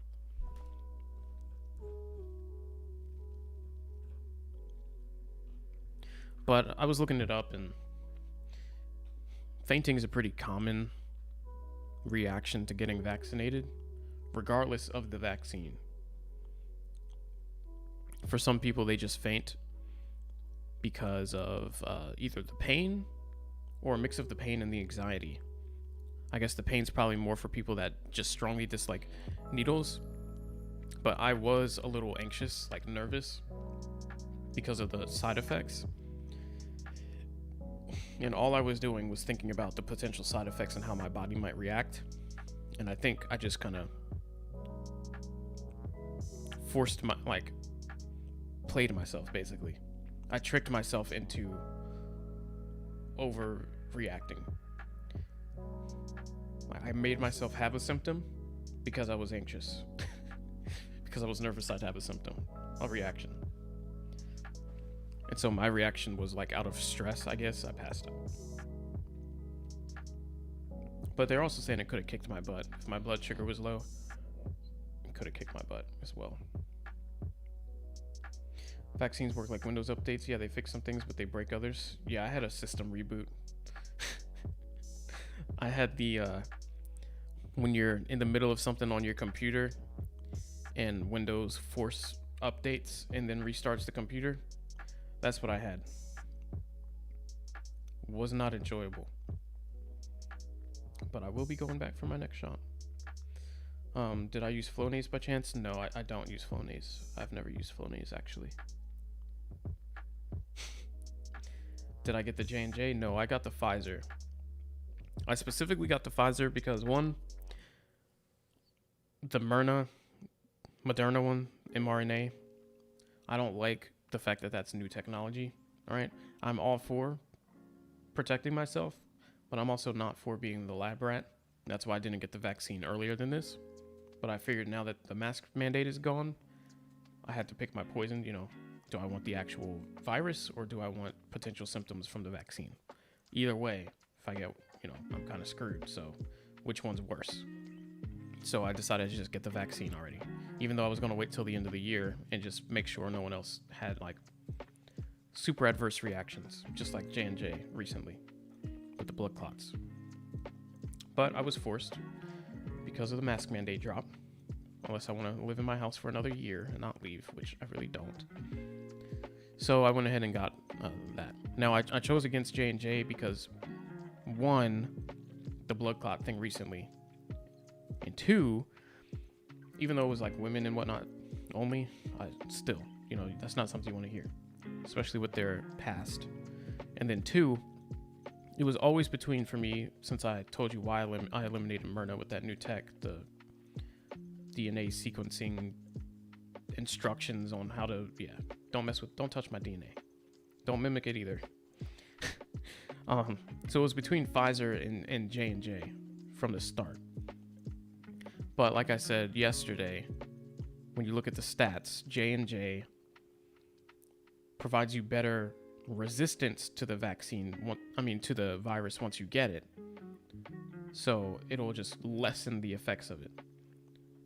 Like 90% chance if you get the virus after you've gotten J&J, you won't end up in the hospital. It will never get that bad. But there was only like a 70% chance that you wouldn't get it. That's how effective the actual protection from getting it, the vaccine provided, being a single shot. But the 2-shot Pfizer was like 90% protection against getting it. So really high, much higher chance that you won't get it initially. But then if you do still happen to get it, if that 10% you get unlucky and you actually fall in that, there's only like a 60-70% chance you won't end up in the hospital. I figured since I'm going to be going out a lot, I might prefer, and it's just really, pick which one. But I think the recent J&J thing kind of pushed the Pfizer one over the edge for me and made me go with that. Because I couldn't decide. Both of them are good in their own way. Honestly, I feel like J&J makes a little more practical sense. Because you probably will get it at some point in your life. Just like the flu. But it's like when I get it, okay, as long as it's not super bad, whatever, who cares? Versus just high protection against it, and if I get it, I might be screwed. So I would have preferred the J&J, I think, especially being a one-shot. But, yeah, Pfizer was a close second. And the blood clot, why not both? Well, I probably wouldn't be streaming anymore if I got both. I don't know if I passed out from shot 1 of Pfizer, then I have to get shot 2 of Pfizer and J&J vaccine. Probably not be here with y'all anymore. But yeah, it's either one to me. I would like to not have to go back, so I kind of wish it was a J&J vaccine. I really don't want to get the vaccine again, especially knowing that, right now I'm fine. They say that usually shot 1 of Pfizer, by the way, Bitcoin is coming down. That's just a good conversation to have while stuff's happening. While we're waiting for things to happen, rather.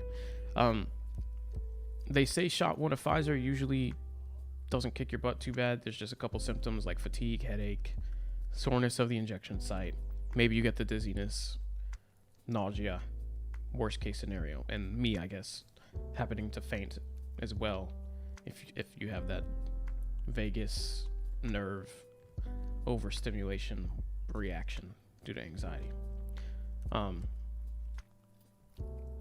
So that was shot 1, and I'm cool right now. I don't know what will happen tomorrow, but I'm fine. However, shot 2 is probably going to kick my butt. So I'm not ready for that one. But we'll see. I might have to take the day. Unfortunately, I might have to take the day off streaming after that Sunday. That'll be June 13th. The day after I get my second shot, which will be on the 12th, Saturday the 12th. So June 13th, I might not be streaming, guys. If it really kicks my butt, I might not be streaming June 13th. I usually don't take off like work or anything if I'm sick. So it's really going to have to take a toll on me if I can't manage to get a stream out, but that's just a heads up. Usually I can pull through. Skydive. The nurses over here at York Hospital and WellSpan are noticing people who use Flonase are having more reactions than other people. Really? I wonder why that is. That's very interesting data they've been gathering there. Flonase. Okay. I'm going to look that up. I want to see if I can figure something out there. some of them might be tying those two things together. Stankus, you lost 50 pounds during the pandemic because one of the comorbidities is obesity. Haven't got the vax yet, but plan to. Okay. You lost 50 pounds or gained 50 pounds?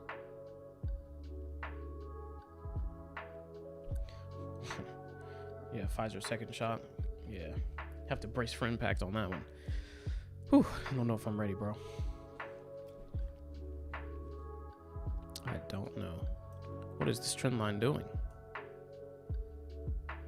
Okay. It just wasn't really touching. It's weird.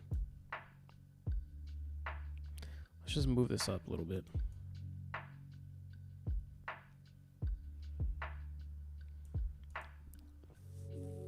Lost. Wow. Okay. I definitely gained weight during the pandemic.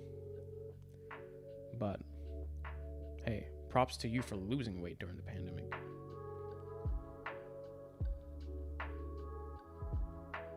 I don't think that's... Most of the people in this chat probably are not saying that they gained weight. I mean, that they lost weight during the pandemic. So that's pretty good.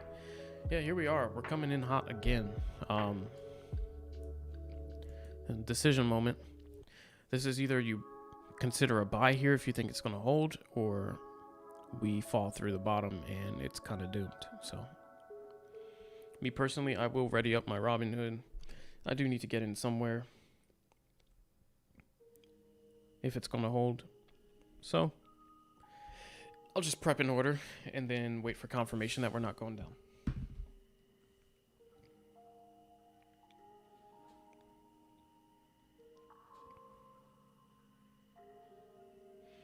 So far, I'm not seeing confirmation. So far, we're looking a little concerningly weak at this level. This bounce here, well,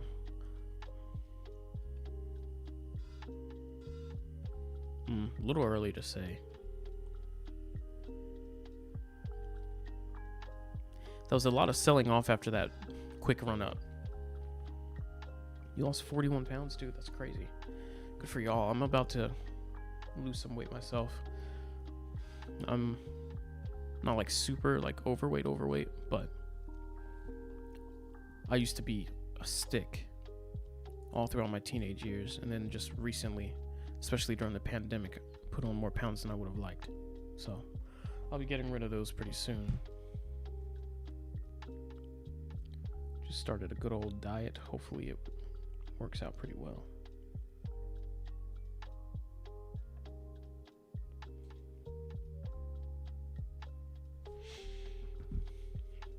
Strange run up there. Candle's not over yet though.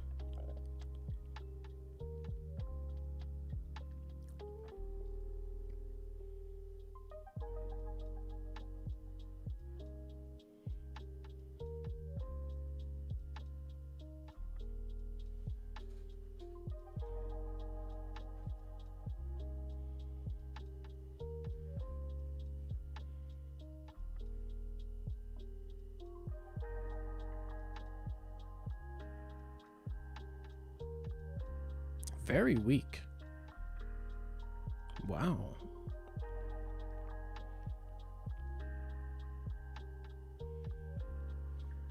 I don't know. I no longer feel comfortable buying at this spot.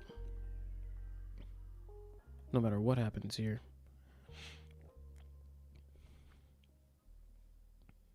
They should not be thinking about if it needs to go up or down. At support for 5 minutes.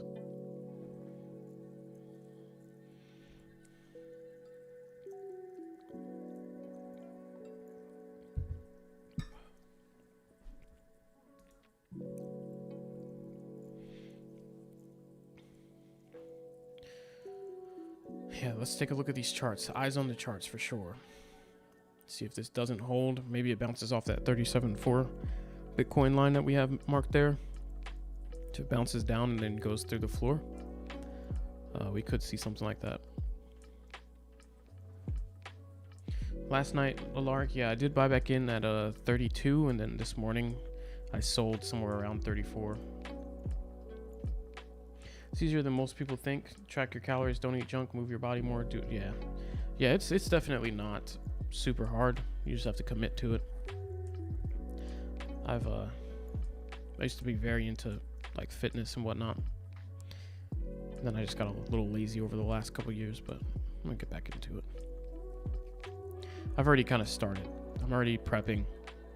Right now I'm going through the fun phase, because what I decided is, because my girl buys the food, so I was like, go ahead, just start. Don't get me any special food. Like, just start buying me the food that you eat on your diet,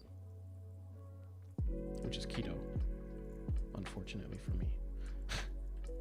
So I'm like, I'll try this keto thing out for a little bit. I heard it's very effective and quick. So basically, don't replenish anything that isn't keto. And if you're going to replace something, make sure that it is a keto replacement. So right now what I'm doing is getting rid of all the not keto food by eating it. So I'm having a good time right now. I'm like, we'll stick to my plan I just gave. However, there was a loophole for a good time for me.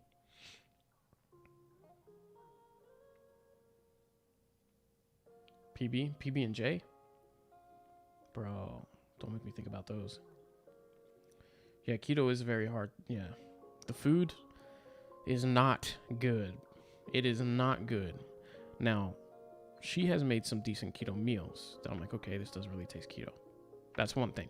But other than like a home cooked meal, the packaged food and such is not good.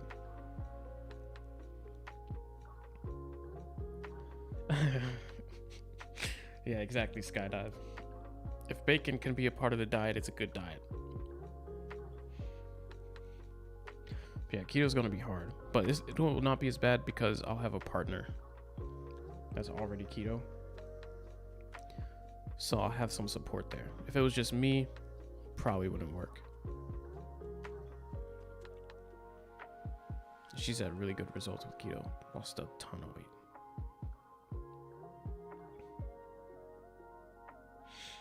But we'll see. The nice thing about keto is first you lose the water weight. Still track your calories. Yeah, calories are super important. First you lose the water weight, which will make you not only visibly look smaller, as far as like any potential like inflation of the stomach is concerned, any like bloating. So that will go down. And then you also quickly lose a couple pounds with that water weight.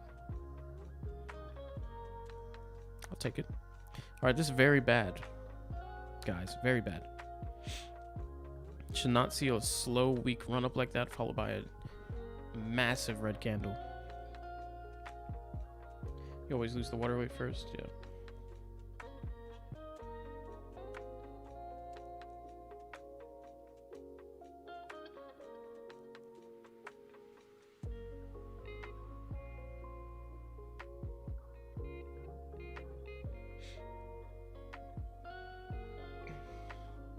Oh, I leaned my chair back. That's why. This doesn't feel right either. Oh, back hurts.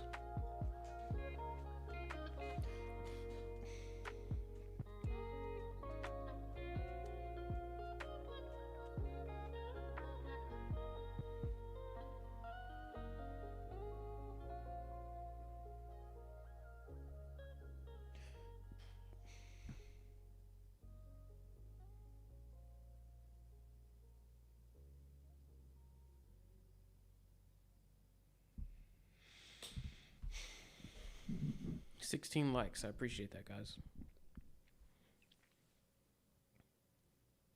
Where will the price go? Just like the title says.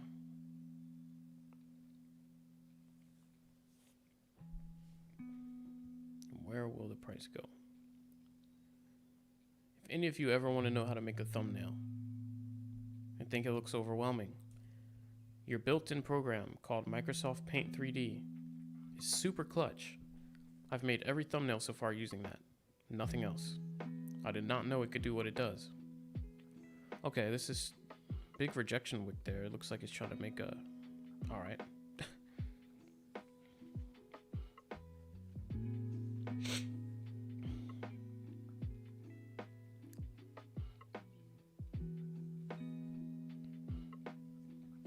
little bit of false information from that candle.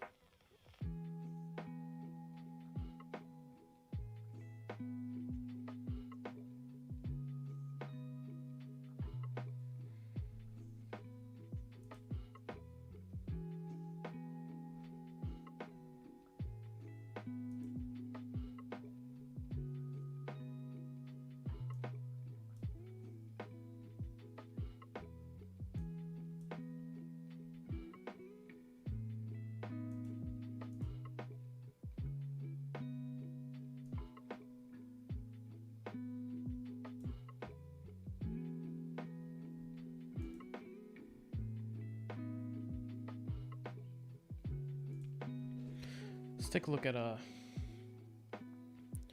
market cap situation here. Bitcoin, obviously 700 billion. Okay, cool. Ethereum's still really low. Market cap 267. But also, more importantly, price is still down 40% over the past 7 days with a little bit of a bump up on the daily. But still, 2,280 per coin. Considering it was just 4,000 per coin, I call that a big discount. ADA, 35% down, 148. That's a pretty good bargain. ADA was about $1.90 to $2. So that's pretty free if you just bought an ADA and waited that out. Doge, you know, just doing the Doge thing. 34 cents, down a healthy amount, 35%. Up actually 4% in the last 24 hours. That's pretty good. Looks like the highest percentage increase in the last 24 hours, except for Internet Computer, who was actually down like what, 50%? Internet Computer had a nice 20% move, which is crazy. I really don't like the name though. I can't get past that. Then Polygon, still down substantially. Wow. I mean, it's only down, not as bad as some of these, but it's also, in the last 24 hours, down pretty bad. Theta. Is that named after, like the theta in options? For the purpose of video streaming? What? Whoa. Y'all read that? I haven't heard of something like that before. It says Theta is a blockchain-powered network purpose-built for video streaming. Launched in March 2019, the Theta mainnet operates as a decentralized network in which users share bandwidth and computing resources on a peer-to-peer basis. Products advised by Stephen Chen, co-founder of YouTube. Oh. And the co-founder of Twitch. Yo, this might be something. They obviously know what they're doing. It's the founder of YouTube collaborating with the founder of Twitch to make a... Alright, I'm gonna have to research this before it's too late. Theta. It's up 18% in the last 24 hours, down 29. It's also been following the pattern, but it's had a recovery if you look right here at the end. When the rest are still trailing downward-ish or flat, this one actually had a bump up. That's crazy. I didn't even know that was a possibility.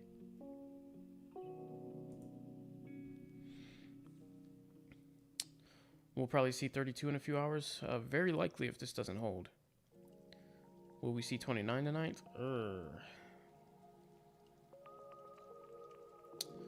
The reserves of stable coins in the past 48 hours? What do you mean exactly by that? 20 night to 9, Brian? If going under 30 would mean that Bitcoin would have to dip under 35,000. I don't see that happening tonight. I think we've maybe failed this line here, this level, this upward trend line that we're bouncing off of. Maybe we fail that and head back down to 36,000 Bitcoin or a little below. But I don't see 35,000 in 35,000 would only bring us down to about 30 cents, not even 29, maybe 30, 31 cents on Doge. So we'd probably have to go 34,000 Bitcoin. So I don't think so, Brian. I think that would be a little ambitious, even though I'd love a 29 buy. But 31, 32 isn't far off. Now, this here is doing its best to reject, but it's doing it very weakly. Not gonna lie, my face is sleepy, dude. I'm struggling. I've had a long day. Like that stream last night went pretty. Don't sleep. Yeah, I will be sleeping soon. That stream last night went long, like 2-3 hours longer than I wanted it to, because I kept saying like, if Bitcoin doesn't do anything, let's just cut the stream, because like it's late. But it just kept doing these little things, giving us hope, these little teeny things. Then I went to sleep, got woken up by work, because my call center that I manage is 24 hours, so work never ends. So I didn't get to sleep in on my Saturday. Had to jump out of bed, fix something for my team. Then I went back to sleep very briefly, and then had to go get the vaccine. Got kicked in the butt again. Fainted, passed out for like a minute. Now I'm dealing with that, and I'm tired still. So yeah, you could say I want to go to sleep. You could say. Now, of course, making some money will keep me awake, but if Bitcoin's just going to keep doing this, where's the money at? But yeah, it is getting close to that time, guys. So what I'll do, can I get the dog ready? You know how it goes. Just so I don't have to do anything else when this stream ends, except for go straight to the bed. But yeah, let's keep an eye on this chart, because this candle and the next one are very important regarding whether or not we bounce off this for cover, or if we just fall through the bottom and start getting into dip land. Yeah, today's been a rough day for me, not gonna lie. Hasn't been terrible, but hasn't been great. The stream's pretty good though. I like the stream, but the rest of the day, not really. All right, give me like 5 to 10 minutes, probably closer to 5. Just gonna let the dog out real quick, even though she doesn't like to make it quick. And I'll have my phone. I'll be checking the price action and the chats. So keep talking it up as needed. But yeah, let's definitely just keep an eye on this price action and see what happens. All right, be right back.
All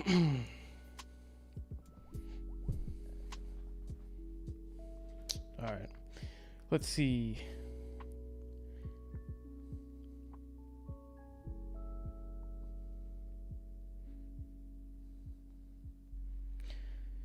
Anybody else play video games right now? Y'all just glued to the charts? I've really just been glued to the charts, man. I've stopped gaming after I started streaming. I think I played one game, but I used to game pretty much every night. Got a class. You play GTA Online, DRG, Hearthstone, some Apex, nice.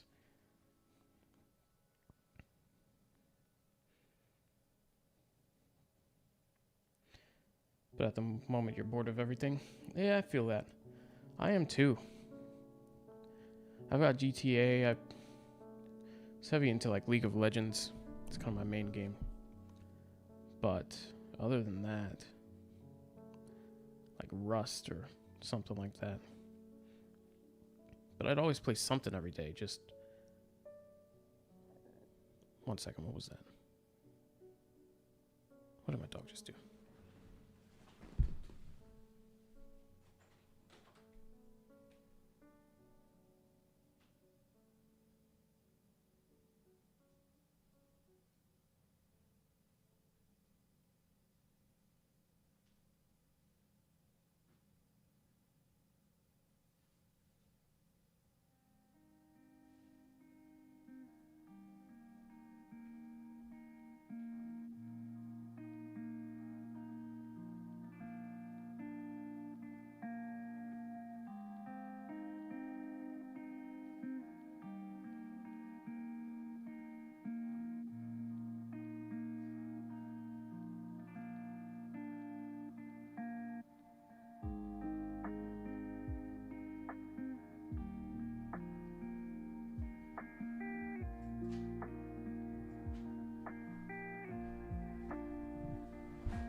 Let's see.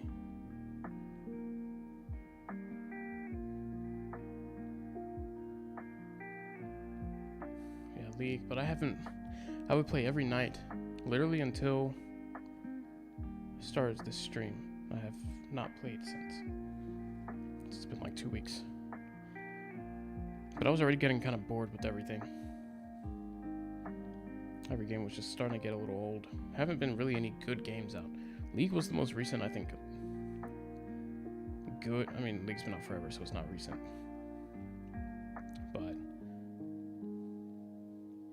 I don't know. It takes a lot for me to feel like a game's good at this point, enough for me to play it and be interested in it. And there's just very few good games. Tristan. What's up, Tristan? Come play League with us? Nah. We don't have the usual 5 anyway. I'm just playing, that doesn't matter. But no, I'm detoxing, bro.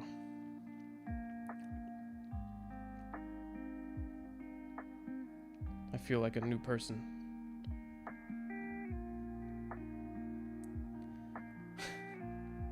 Just come out of nowhere, that's funny. D2 and, wow, D2, that's pretty good. And Grandmaster in Overwatch, wow. What role did you play in League, in VU? What was your main? We getting old, people? Yeah, true. Getting there. You play Pac-Man and Centipede, but you're the OG here. That's funny. Hey, Pac-Man's a good game. That's funny. My Akali? I don't play Akali anymore.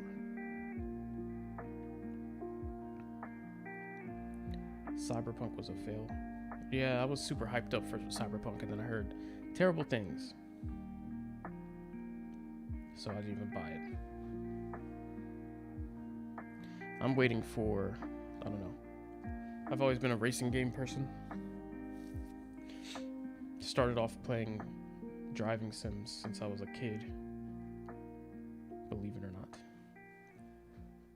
That has turned into me being somewhat of a driver in real life. But other than that, I mean, I was looking for Test Drive Unlimited Solar Crown. and Gran Turismo 7, neither of which are coming out anytime soon, so that's a bummer. Grand Theft Auto 7 or 6 would also probably get me excited, but it's not coming out either. Support in jungle? Oh, okay. I'm a mid-main. Mid-main, well, started playing the game top. You know, for just the first season 6. And then mid-main season 7, really probably midway, probably midway through season 6, or I can't remember, but definitely season 7 through like season 10, 9.5. And then I started switching to jungle. Just because I got bored. Bored with mid. Mid is like, it's too team reliant. Mid lane, it's when you play mid, everyone's looking mid. The jungler's looking mid all the time. Support's roaming mid. You might be mechanically 20 times better than the person you're in lane with, but if you have a better, other team has an actual jungler and support, you get 3-man roamed on all the time. You can't do too much. And then of course, if you just play it out better, ward and all that, you can still get stuff done. But then you've got to factor in the trolls, the people that AFK, people that tilt and just decide to quit, make your game 30 times harder than it needs to be. And that just happens way too often. So the game for me, I mean, playing ranked, just with how long the games are, it's such a time commitment, and I don't know. The reward is not there for me. Playing with friends or playing for fun or playing ARAMs, that's different, but I no longer do ranked. I just got to gold 3. As much fun as I have playing the game, I don't take it serious enough to get much higher than that. If I really tried, I could probably max out at like plat 4 or something. I don't know. Because I got to gold 3 pretty easy. 100 games. Kind of trolling as well. And people in like low gold aren't even good still. It's pretty close to where I'm at. But like I can still tell that I'm better than, I'd say, 90% of the people that I'm playing with, like in 90% of the games.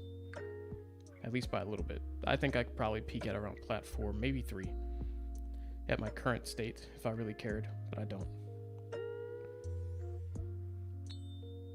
Every season I do like 100 game to gold fun thing, and then I stop playing ranked.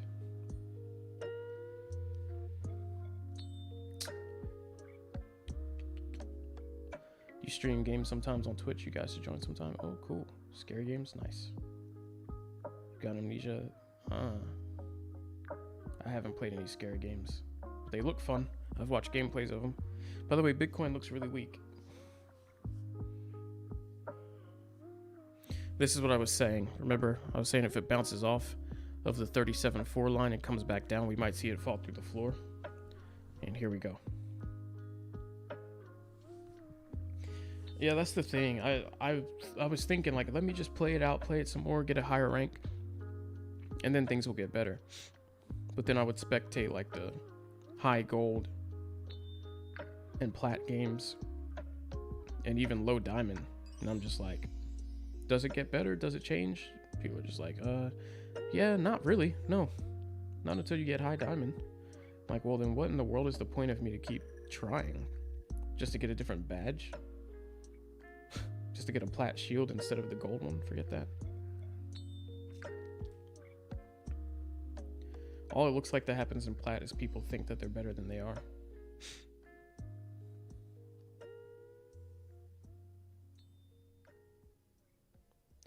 Not interested. I'm a for fun player anyway. It's really hard for me to take games serious. Unless I'm playing driving games, which is what I'm like raised on, it is very hard for me to take other games serious where there's like a fun factor in there. So on League, I have much more fun just messing around.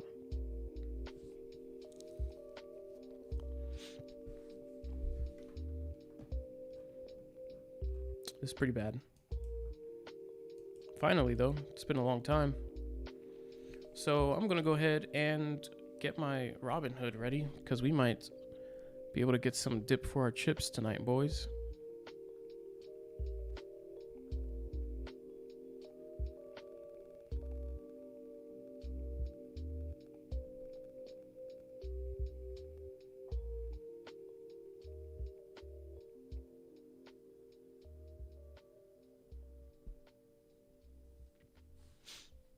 Where are we at on the old Doge right now? Probably still 34. Okay.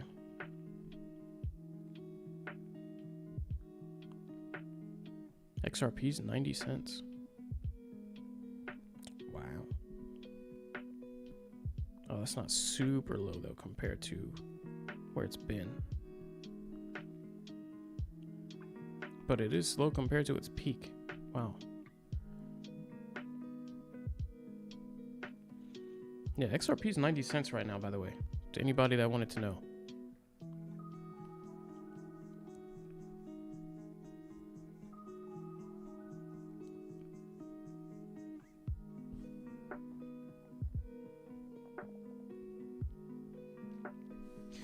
What's up, Mark?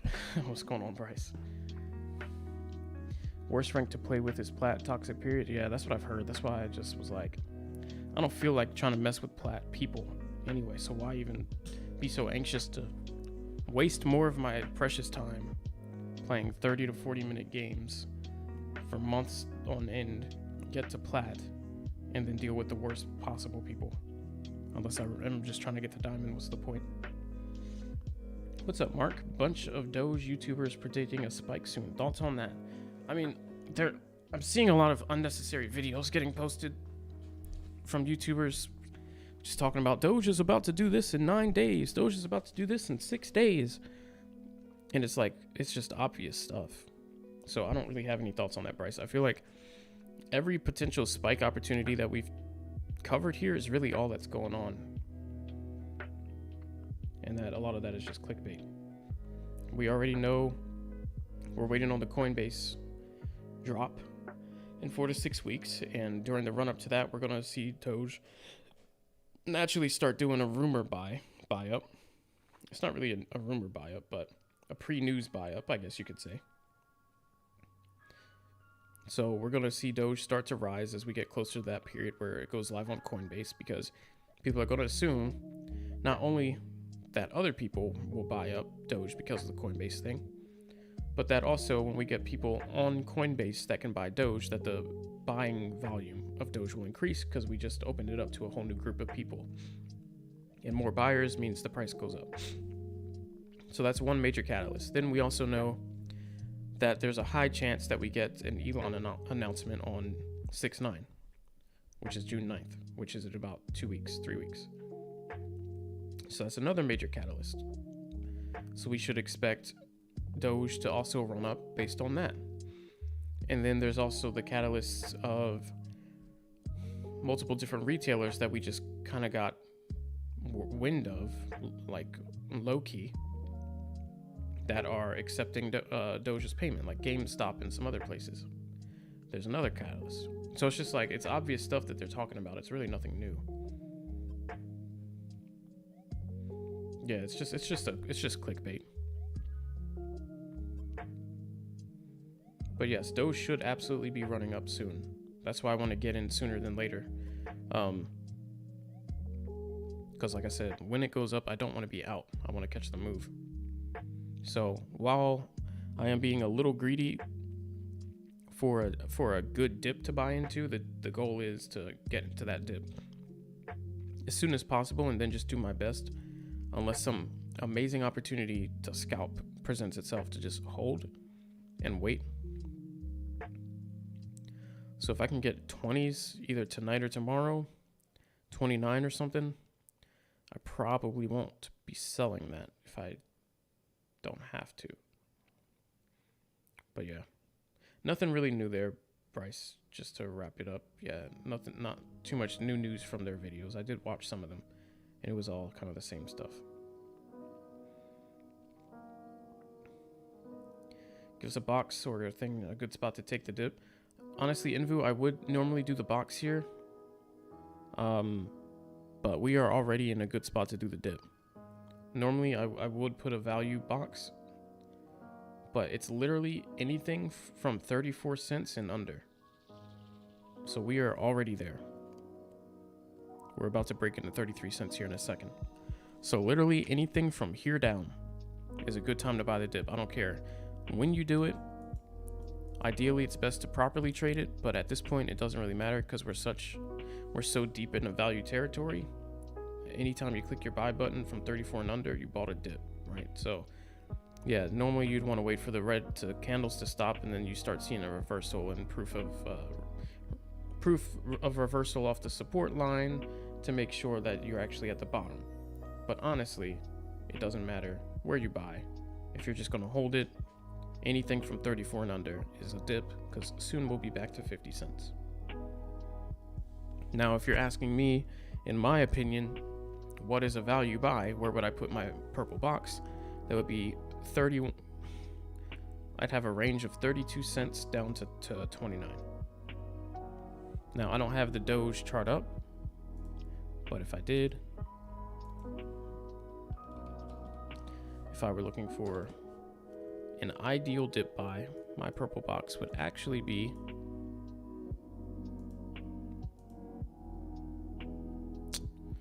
and see, the yellow line is actually a little higher than that, so I don't even think we'll get filled down here, unfortunately. Okay. But yeah, my purple box would be down here. But I don't think we get down this far. So that's why I don't think my usual purple box is going to do you guys any good. Because it'd be way down there. So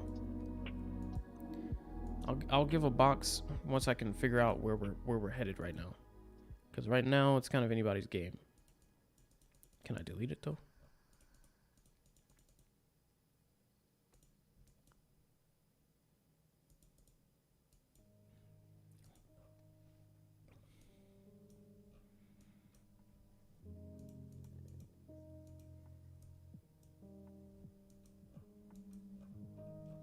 Can my chart? Okay.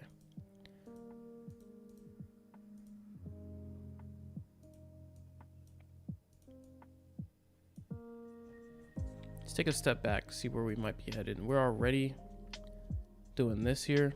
This is pretty bad for Bitcoin. Free falling kind of fast here. Now I can delete this line because we're no longer on the trend. If you take a look at it from this perspective, we already passed this support at about 36.6, and we are bouncing back up, but that's still not a great sign. I think there will be a buy up here, even if it's a weak one. Yeah, rejection wick, a little bit of a buy up. Now the strength of that buy up will tell us a lot. If it rejects anywhere under here and goes back down, it's very bearish. I'm just looking at the wick of this candle, which people might be looking at as like a level. We keep making higher lows each day, so we're slowing down with the downtrend at least. Yeah, that is true. We are at least slowing down, so it shouldn't be like we're going to be in tens, like the teens, double digit teens. But I don't think 20s, a quick dip to 29 or something, 28 is completely out the question. But that is kind of greedy thinking. So if I'm looking for a dip, I'm probably looking closer to just low 30s and being okay with it. Let's see what this does here, but this shouldn't be coming up. This just made the downtrend that was going on worse. If we do a trend channel here,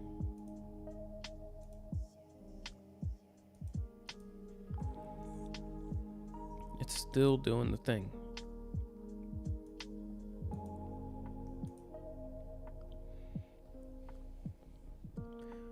34 cents flat on Doge right now. Ideally for me, dip buy would be 33 and under. I say 34 and under, but ideally for me, 33 and under, or even 32 if things are going great.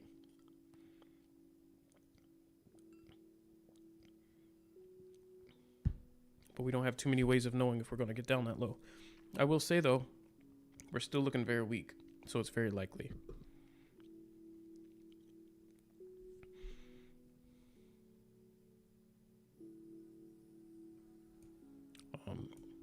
Yeah, I'm all for falling through this. Yes, please. Let's get one of these right here.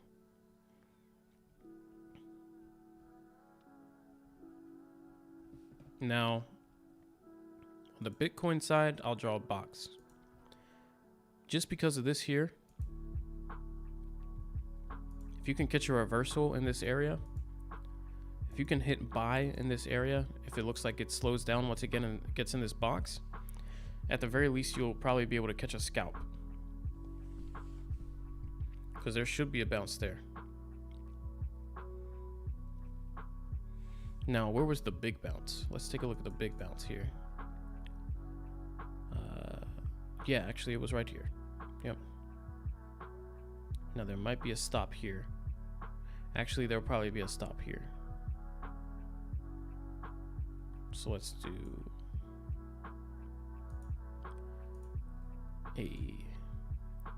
another opportunity.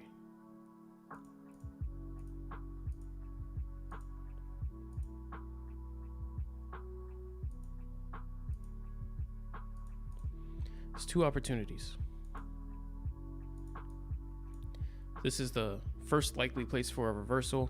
If it slows down here, you could probably just blind buy and be right to at least catch some money on the way back up. As you can see, we had a sharp reversal here, a little bit of slowing down at that same spot right here, another reversal here. So it's very likely that we get some kind of reversal here, even if it does come back down. If it looks weak at some point, you can cut it and then try and catch down here.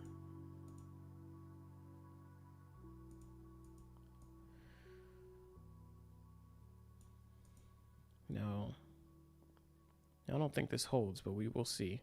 Doesn't matter what I think.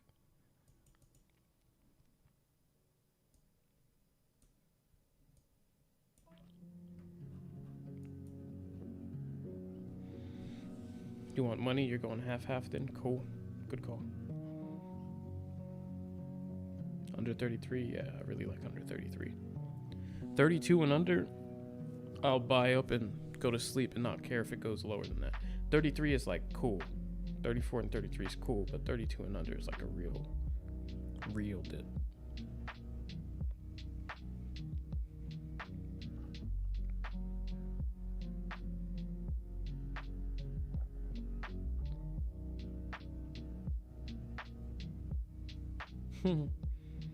Hopefully I don't miss out on a Doge spike or big moves in the market.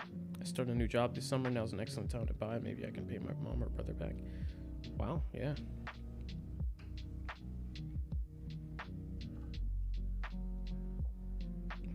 Yeah. Being able to make some quick money, not even quick, but some good returns on your investment. And then pay down other things is great. It's pretty much free money to be able to catch up.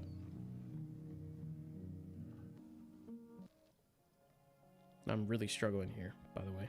I'm gonna need Bitcoin to go ahead and drop. Oh man.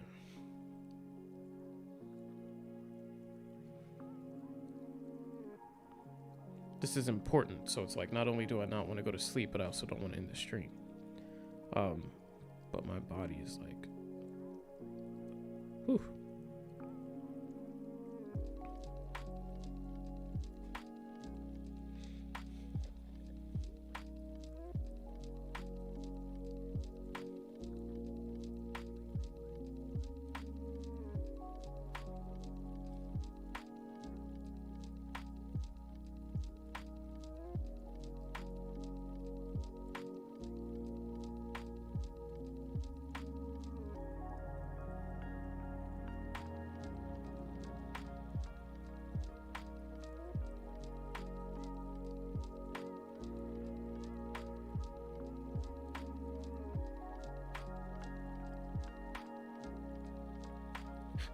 Look at the free money and let my body chill for a bit. Bro, I'm trying so hard, bro.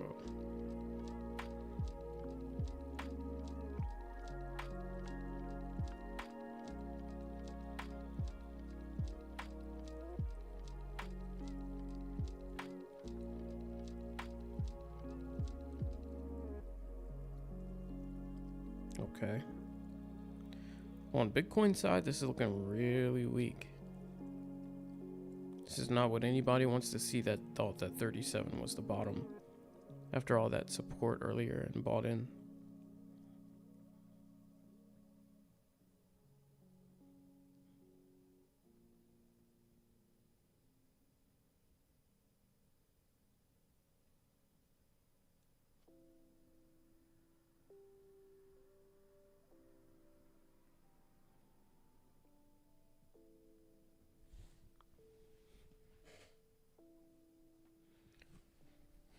For a few more days, we'll be glad we held. Oh yeah, absolutely. I feel like tonight's the latest I want to go with not being in. I mean, I guess tomorrow too, but just starting to get really skeptical. Just not knowing when the next big piece of news is going to come out. Each day that passes, I get more nervous when I'm not in. Because you just never know when it's going to hit, when Doge will spike up 5 to 10 cents. If you have a lot of shares, that's a ton of money. It adds up really fast. So to be out of that, especially when I cut at 41 on the way down, or 37 rather on the way down, to buy back low, you'd hate to not only miss profit, but then also lose. Because, you know, you cut 41 and then you wake up tomorrow thinking we'll be at a dip, but we're at 43. You actually lose 2 cents of money. All right. Okay, Bitcoin. Take your time.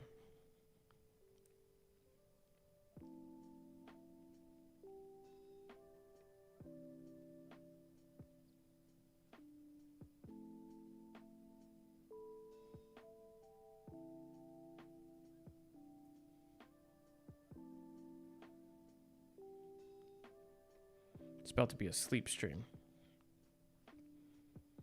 You guys could super chat to make the announcement go off, and then I'll wake up. It'll be one of those.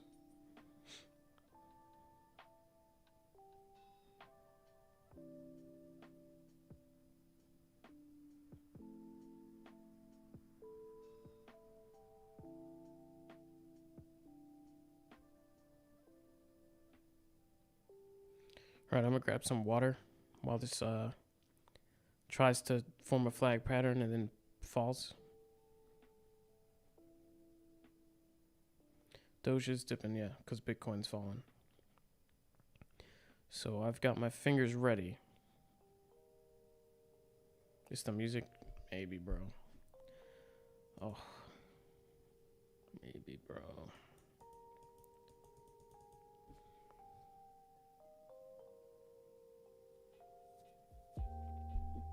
Lo-fi upbeat. What's this?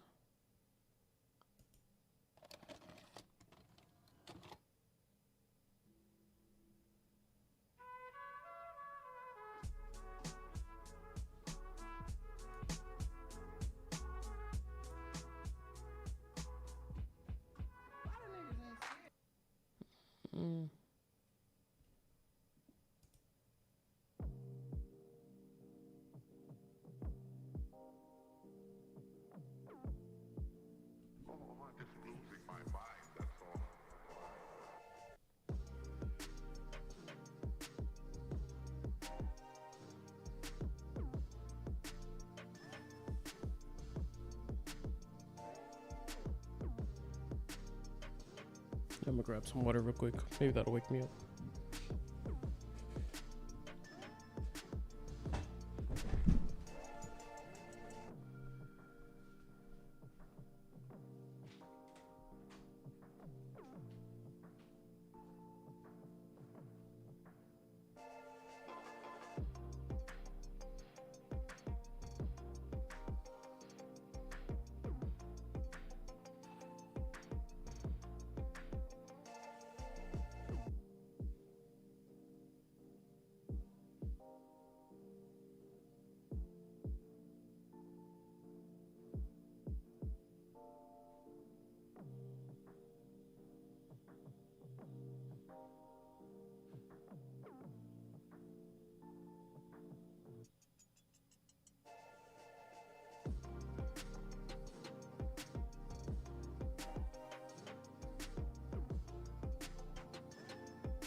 Fast.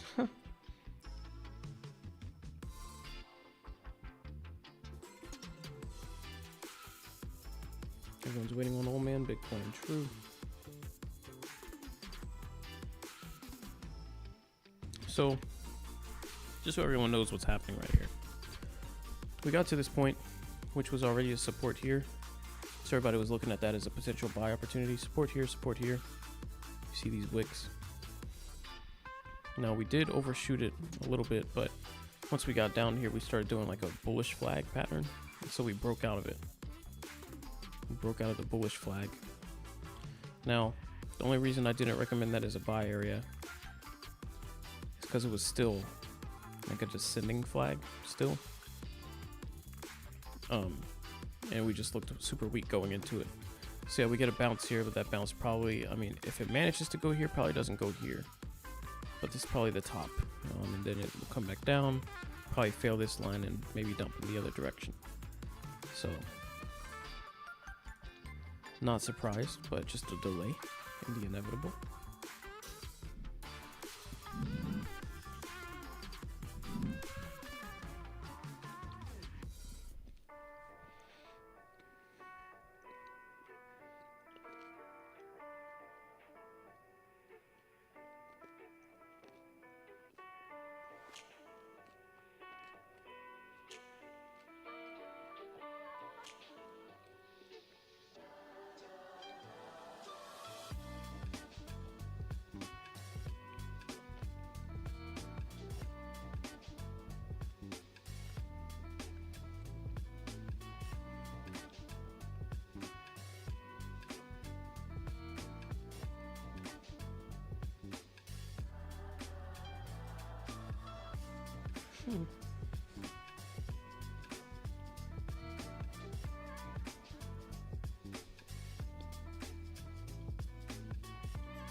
Mickey's last tweet was like 7 hours ago.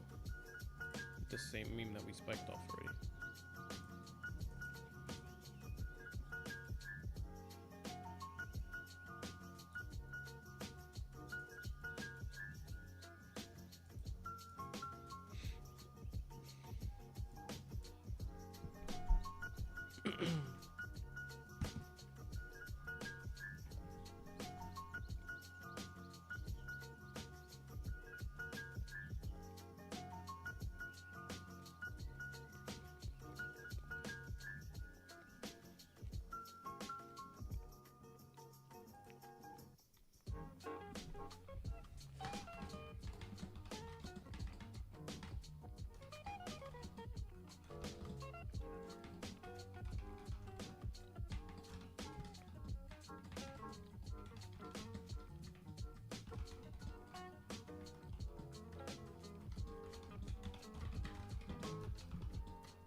Stankus, you gotta cut it here. Need some shut eye. Got your little limit orders for 325. Have a good night.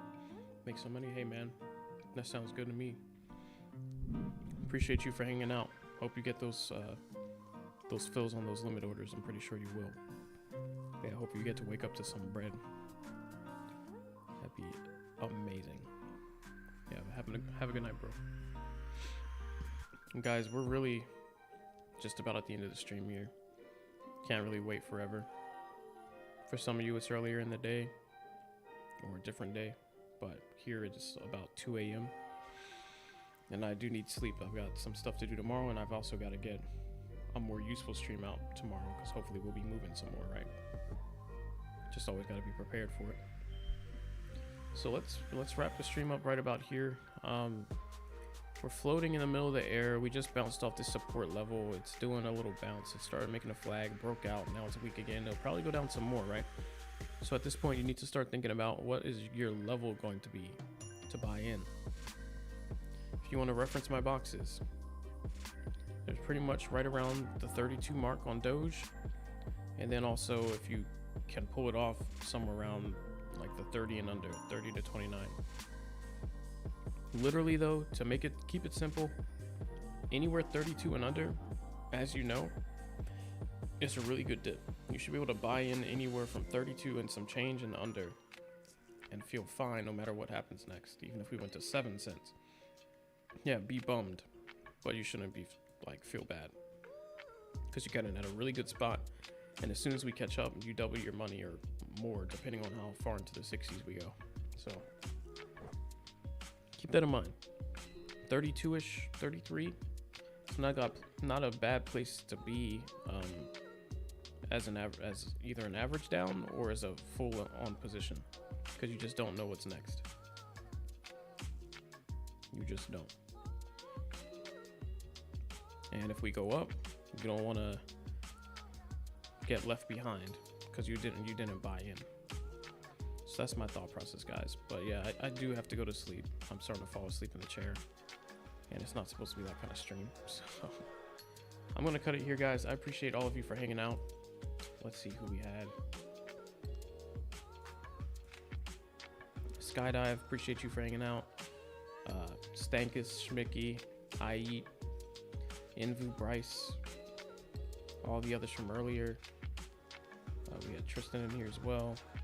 Alaric, LH, Chad, Asa, Basesh, everybody, even going back to the beginning.